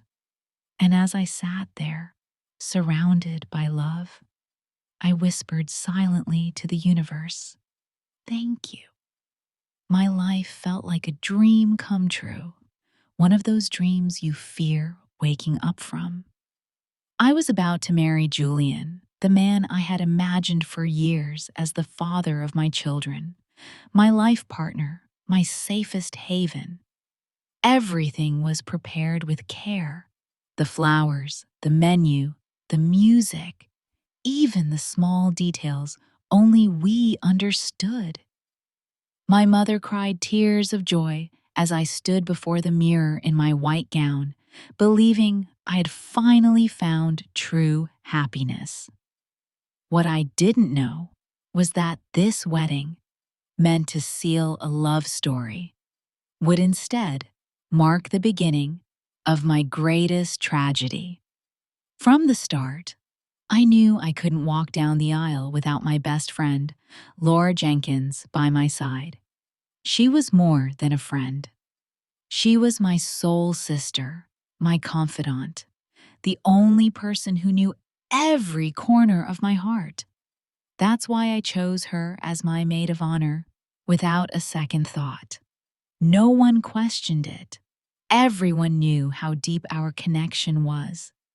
She smiled with what seemed like genuine tenderness as she helped adjust my veil and made sure everything was perfect. What I didn't know was that behind her sweet eyes, a dark secret was hiding. A secret that would destroy my life from the inside out. We wanted an intimate wedding, far from the hustle and bustle of the city. That's why we chose an elegant estate in the hills of Virginia, surrounded by century-old trees and blooming gardens. The place was magical, a stately stone manor, cozy rooms, and a hall with high ceilings and enormous windows that welcomed the warm light of the setting sun. There, surrounded by our families and closest friends, we dreamed of celebrating our love and beginning a new life together.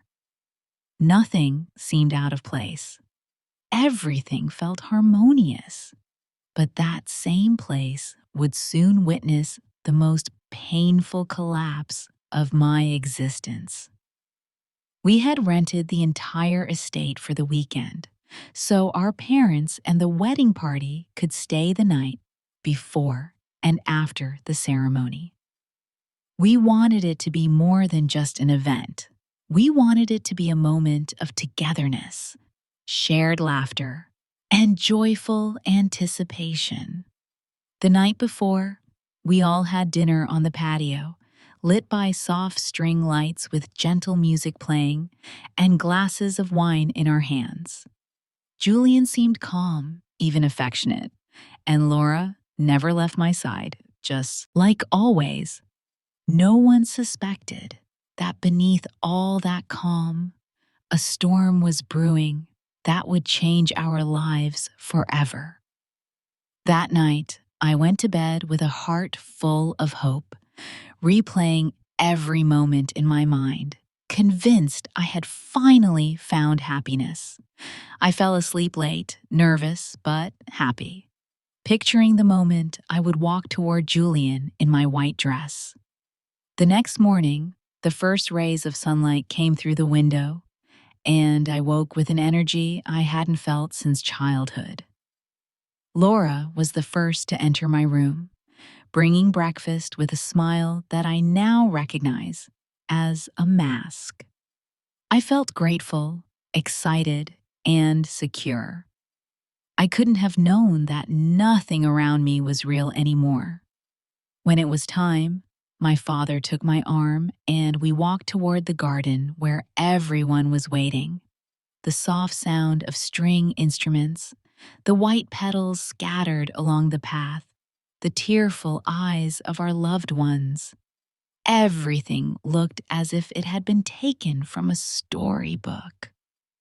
Julian was waiting for me at the end of the aisle with glistening eyes and the smile that had made me fall in love with him countless times. I walked toward him, holding back tears, convinced that I was taking the most important and beautiful step of my life. No one could have imagined that my I do would actually mark the beginning of my greatest heartbreak.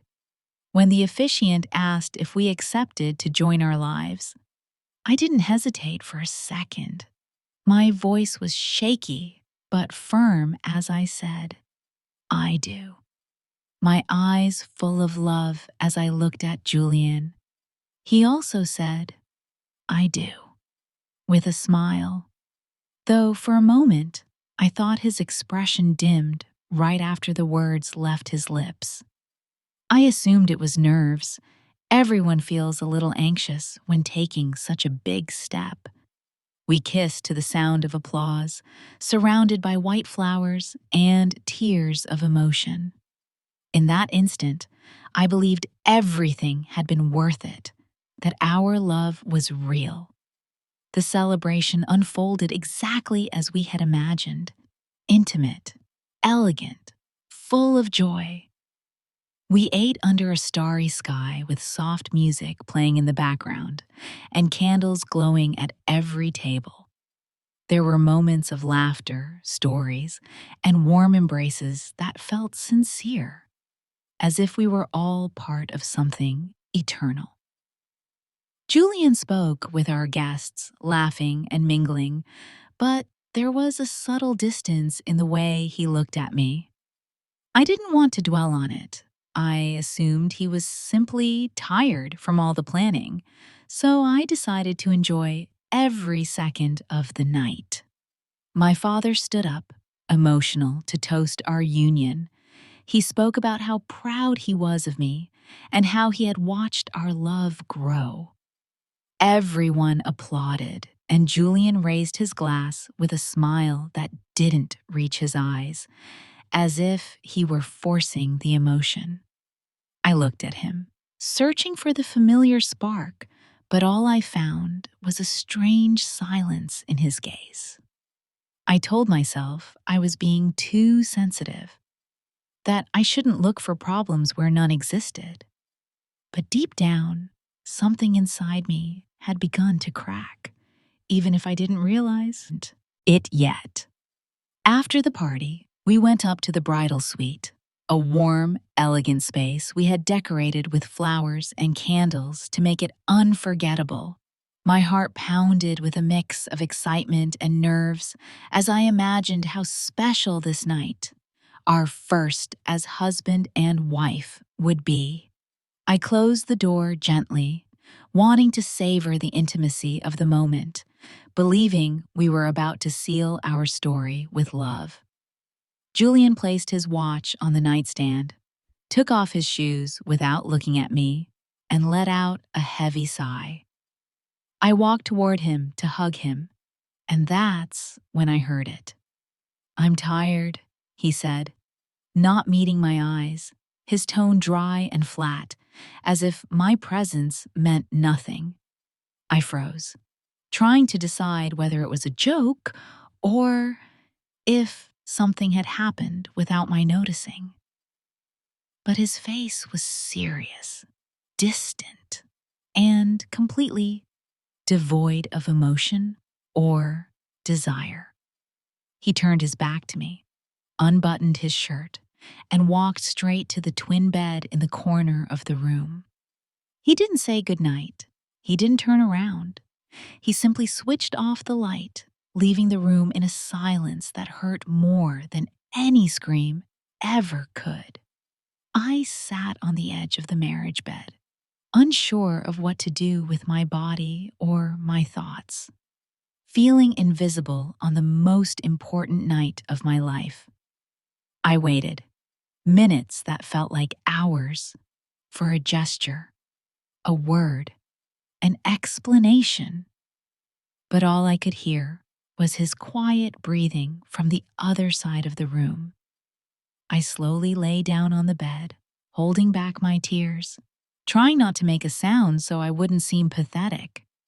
The room smelled of fresh flowers, but inside my chest, everything was withering. And that's how I spent my first night as a wife. Alone, confused, and with a breaking soul. I don't know how long I stayed awake, staring at the ceiling, wishing it was all a nightmare, that Julian would suddenly come over and pull me into his arms. But the hours passed, the silence remained absolute, and his body stayed still in that twin bed, as distant from me as if we were two strangers. At some point, exhaustion took over, and I finally closed my eyes. But I couldn't have been asleep for more than 30 minutes when a muffled sound jolted me awake. I sat up instantly, my heart racing as confusion washed over me. I tried to understand where the sound was coming from. I turned toward Julian's bed, and it was empty. A knot formed in my stomach. I got up slowly, my bare feet touching the cold floor as I walked to the door. I opened it carefully. There it was again. A short, stifled groan, as if someone was trying not to make noise. The hallway was dark, illuminated only by a faint light coming from a room at the end. I stood still for a few seconds, desperately trying to convince myself it was a TV, a movie, anything that made sense. But something deep inside me already knew that what I was about to hear, I should never have heard. I forced myself to move, stepping silently toward the light. And that's when I remembered. That room belonged to my mother-in-law, Julian's mother. She had mentioned at dinner that she was feeling unwell and had to go into town to get medicine. She never came back, and no one seemed to question her absence. My mind began connecting impossible dots, while my heart refused to accept any of it. What was Julian doing in that room, in the middle of the night? On our wedding night? I took another step. The groans continued, softer now, as if someone were holding their breath, aware someone might be listening. I moved down the hallway with a pounding heart and cold sweat sliding down my back. Each step felt heavier than the last, but I couldn't stop. It wasn't just the noises. It was the chilling realization that Julian wasn't in our room, and that whatever was happening in that room involved him. My feet kept moving, even as my soul braced for impact. I stopped right in front of the door. My hands trembled uncontrollably. From inside, the sounds persisted. A soft creak of a bed, a muffled sigh. Then, a woman's voice. I closed my eyes tightly, praying, begging to be wrong. But I recognized her voice instantly. It was Laura. There was no doubt. Her voice was unmistakable. Whispered words, breathy giggles, soft moans, the same laugh I had heard during countless late-night conversations, now twisted with a tone I had never heard before. A violent blow struck my chest, as if someone had kicked the air out of me. I leaned against the wall, dazed, not knowing whether to scream, run, or collapse. Our secrets, our sisterhood, our teenage promises, all shattered by that sound. And the worst part was still coming, because then I heard his voice, Julian's voice, deep, low, intimate, whispering her name between breathless gasps. I felt the ground vanish beneath me. It was the voice of my husband, the same man who, hours earlier, had vowed eternal love before everyone we cared about. And now, he was here. In the bed he refused to share with me, with the woman I trusted most in the world. Tears streamed down my face, but I didn't make a sound. I pressed my forehead against the wall, trembling, feeling smaller than I had ever felt in my life. My breathing became shallow as the weight of the truth crushed me. Every groan, every whisper was a knife to my soul. Yet, I didn't run. I didn't scream. I stayed there, frozen, waiting, needing to see them with my own eyes, needing the final blow to be undeniable. Time stretched endlessly. I opened my eyes, closed them, opened them again. Still there, still listening, still breaking. I didn't move. And then, suddenly, the door opened. Julian stepped out. His shirt was unbuttoned, his belt crooked, his hair disheveled. When he saw me standing there, he froze, his eyes widening with shock and guilt written all over his face. He didn't speak. He simply turned, as if looking for a way to explain the inexplicable. And then she appeared. Laura. Her hair undone, makeup smeared, dress wrinkled, her heels in her hand. When she saw me, she froze as if she had seen a ghost. She didn't run. She didn't speak. She didn't even try to lie. The sight of them standing together said more than any confession ever could. But still my voice came out, broken and trembling, asking why. Why? How? How could they do this to me? On my wedding night? Julian looked away. Laura didn't even try to pretend. Silence was their first answer. Cowardly, pathetic silence, hoping I would just walk away. But I didn't. I did not move. Then Julian spoke, stuttering, grasping for excuses, saying I was wrong, that nothing had happened, that he was only helping Laura pick up things his mother had left in the room. The lie was so clumsy, so ridiculous. It hurt even more than the betrayal itself. Laura stayed silent, looking down, letting Julian crumble alone under the weight of his absurd story. I told him I had heard everything, every whisper, every groan, every word they should never have shared. There was nothing left for him to lie about. He finally dropped his shoulders, closed his eyes, and admitted it in a low voice, defeated, empty. He didn't apologize. He didn't explain. He simply said he had been confused. As if confusion could justify destroying my life.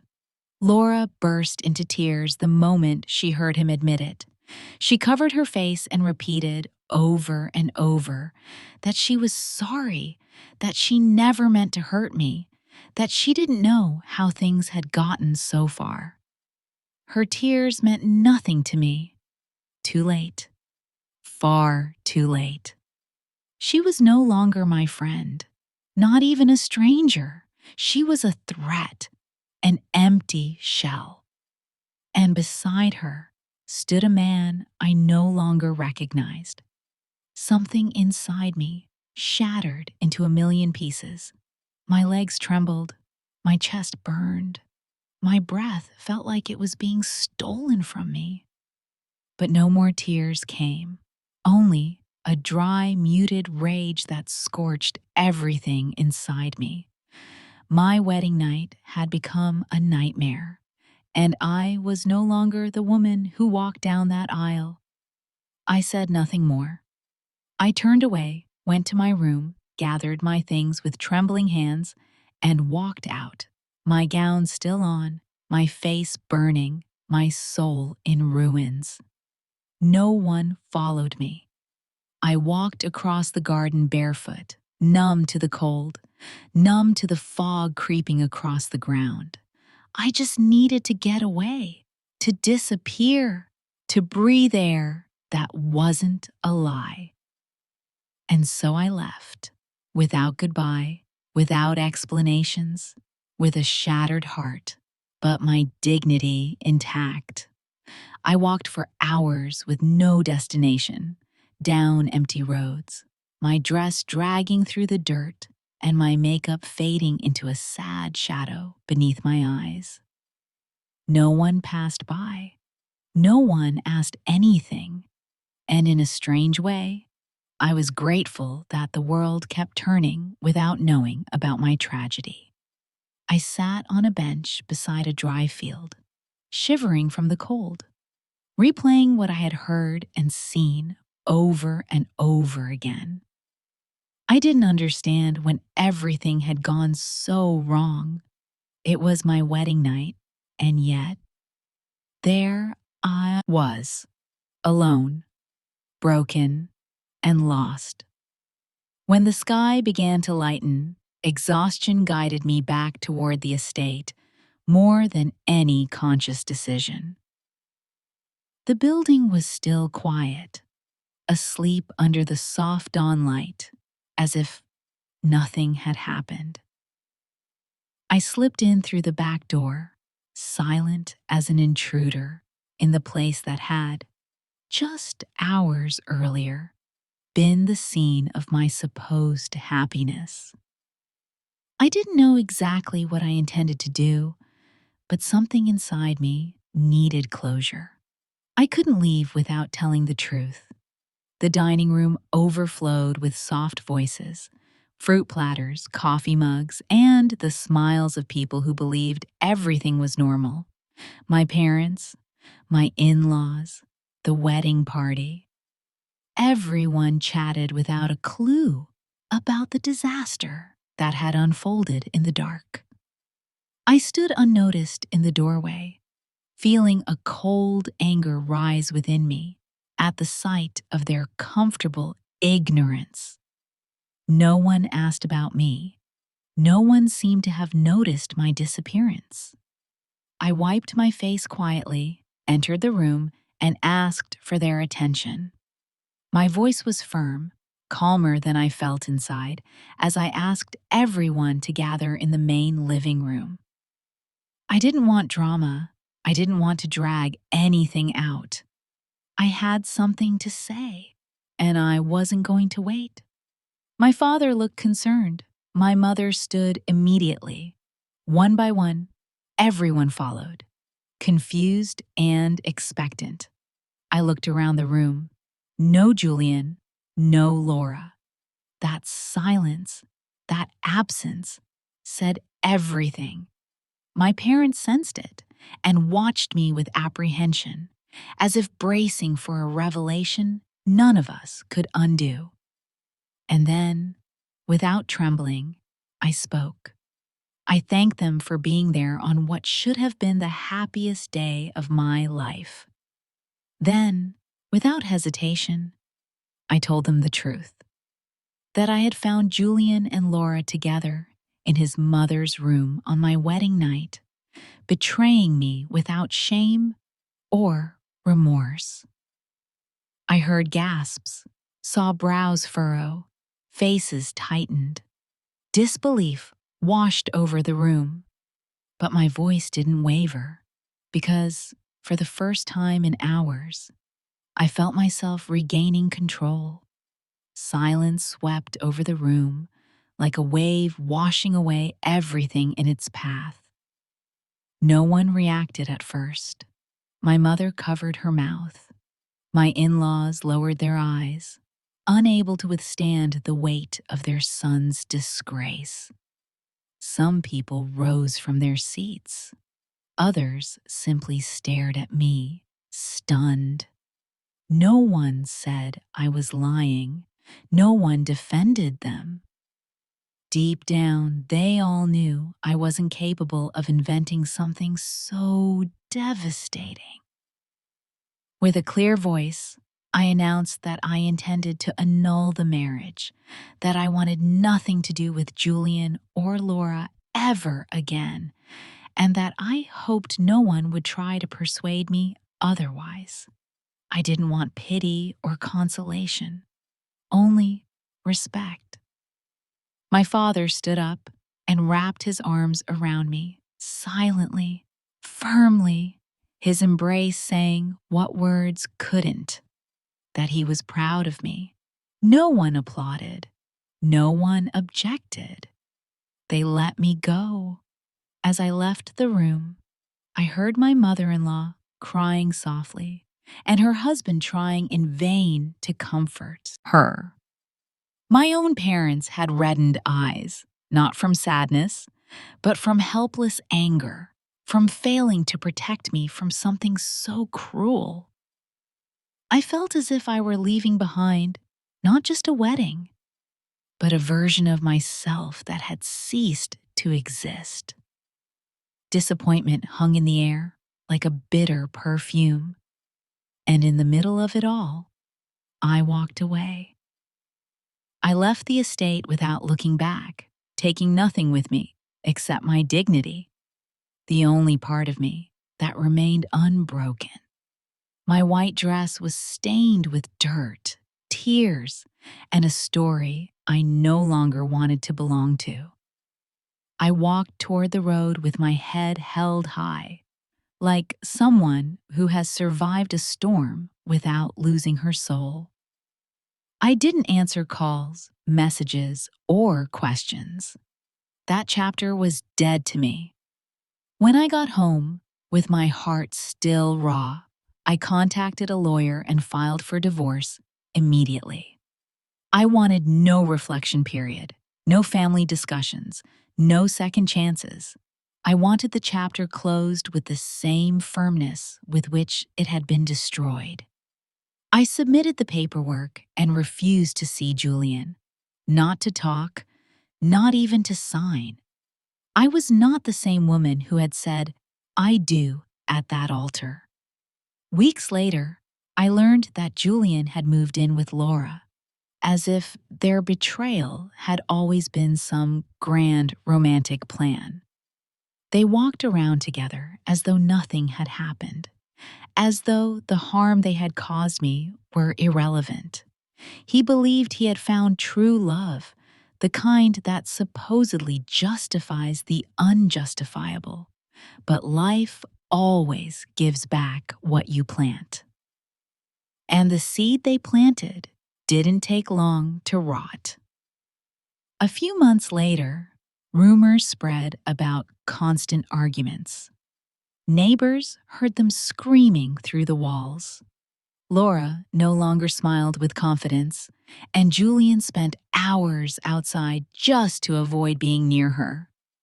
What began as forbidden passion turned into routine distrust, jealousy, and resentment.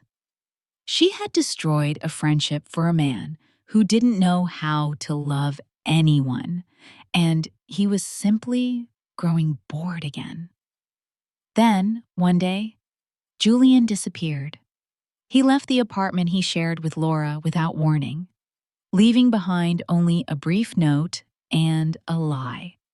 He had cheated on her with someone younger, someone unaware of their past. He repeated the cycle because it had never been love, just ego and impulse. Laura was left alone, without a partner, without friends, without credibility.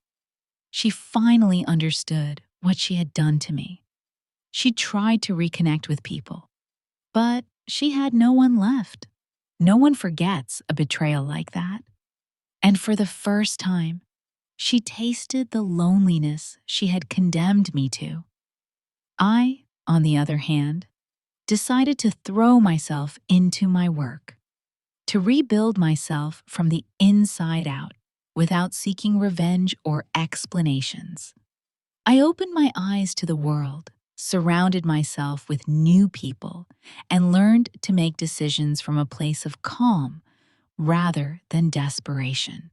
I invested in myself, in my business, in my ideas, and little by little, sadness gave way to clarity. I discovered that I could be happy without depending on anyone, and for the first time, I began to feel genuinely proud of myself. I opened a second store, then a third, and in less than a year, my name began to carry weight in the industry, spoken with respect and admiration. Customers, suppliers, and trade magazines all wanted to know who this woman was, the one who had built a small empire from nothing. But I wasn't looking for recognition. I was simply looking for stability.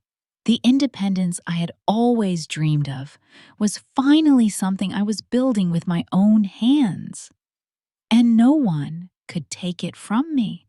3 years passed. My life had become different, serene, solid, free of turmoil and open wounds. It no longer hurt to remember that night.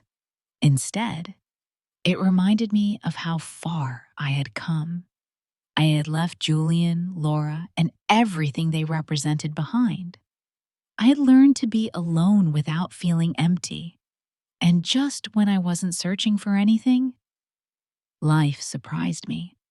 It happened at a business meeting, during a presentation with other entrepreneurs. That's when I met him. His name was Daniel Jackson. He spoke with a quiet confidence, not intimidating, but captivating. He didn't try to impress me. He didn't try to sell himself. He simply listened attentively, asking questions no one had ever bothered to ask me before. I didn't feel butterflies. I felt peace. And in that moment, I knew something was beginning. With Daniel, everything was different from the start. No pressure, no urgency, no empty promises. Just sincere conversations, mutual respect, and silences that felt natural instead of awkward. He didn't try to fill any void inside me. He didn't try to fix me. He simply walked beside me, letting me set the pace. Slowly, I found myself waiting for his messages, looking forward to his voice, missing the warmth in his eyes when he spoke to me. It wasn't a passionate whirlwind. It was something deeper. It was peace, something I had never experienced with anyone else. At first, I didn't trust my happiness, as if expecting something to collapse at any moment. But Daniel understood without needing an explanation. He was patient, steady, constant. With every gesture, he showed me that love doesn't need to destroy to prove it's real. It doesn't need to lie or use someone as a life raft. I learned to trust again, not because he asked me to, but because being around him made trust feel natural. And through that, the wound Julian left behind finally healed. When Daniel and I officially started dating, everything flowed effortlessly. I didn't have to hide anything, didn't need to justify or defend my choices. The people around me noticed the change. I was no longer the woman who survived. I was the woman who lived. With Daniel, I shared trips, projects, and simple moments that became unforgettable. He never promised me a perfect future. Instead, he gave me a steady, unwavering present. And after everything I had endured, that meant more than anything. Somehow, Julian eventually discovered I was with someone new. He sent me a message full of what he probably believed was nostalgia, saying he was happy for me, that he sometimes thought about what we lost, that he wished me the best. But beneath the polite words, I could feel the bitterness of someone who cannot stand to see the person they tried to break living happily without them. I didn't respond. I owed nothing to the man who had taken everything from me and still failed to destroy me. One afternoon, unannounced, Julian appeared at the door of my store. He looked thinner, his eyes dull, his clothes worn, as if life itself had become a burden he could barely carry. He asked for 5 minutes. He said he needed closure, that he hadn't stopped thinking about me.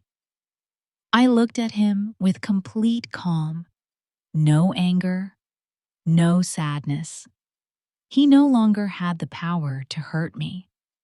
I told him to speak quickly, that I had no time for the past. And he began rambling, saying he had made a mistake, that he had been a coward, that he lost me because he didn't know how to appreciate me. I listened without interrupting, emotionless, like listening to the rain behind a closed window. When he finished, I looked at him firmly and told him he had no place in my present or future, that whatever we once were no longer existed, that nothing he said could undo what he had done. There were no insults, no yelling, just a cold, final truth. Julian tried to smirk as if he still believed he had some hold on me. But he wasn't the man who once made me tremble. He now looked small, unfamiliar, irrelevant. I asked him to leave, and this time, I was the one who closed the door. Before he walked away, I saw the frustration behind his eyes, the frustration of someone who couldn't accept that the woman he had broken once no longer bent for him at all. He muttered something about how quickly I had moved on, as if meant to hurt me, but his words slid off me like water.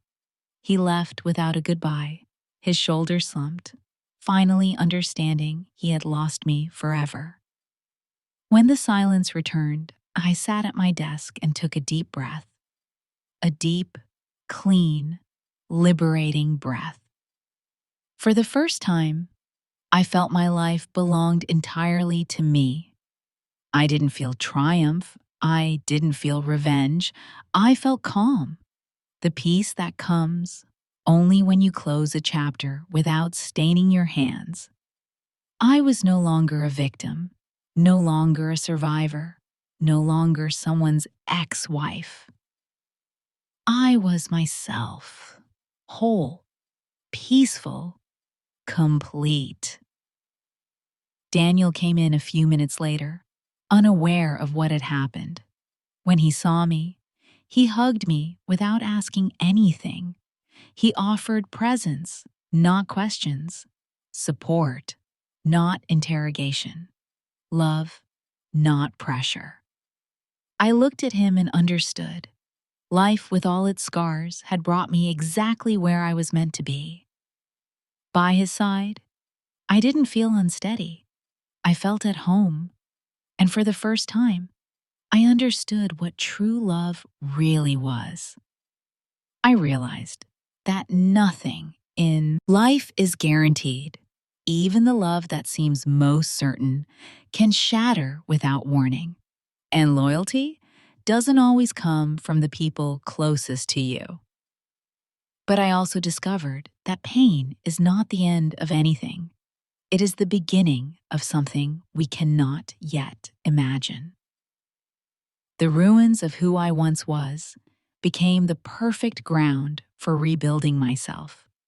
Firmer, clearer, freer. I learned that anyone who survives a betrayal that deep not only recovers, but is reborn. And I had been reborn. Today, I look back without anger or resentment because the past no longer holds any power over me. I am still with Daniel. My business continues to grow. My life is peaceful, bright, and full.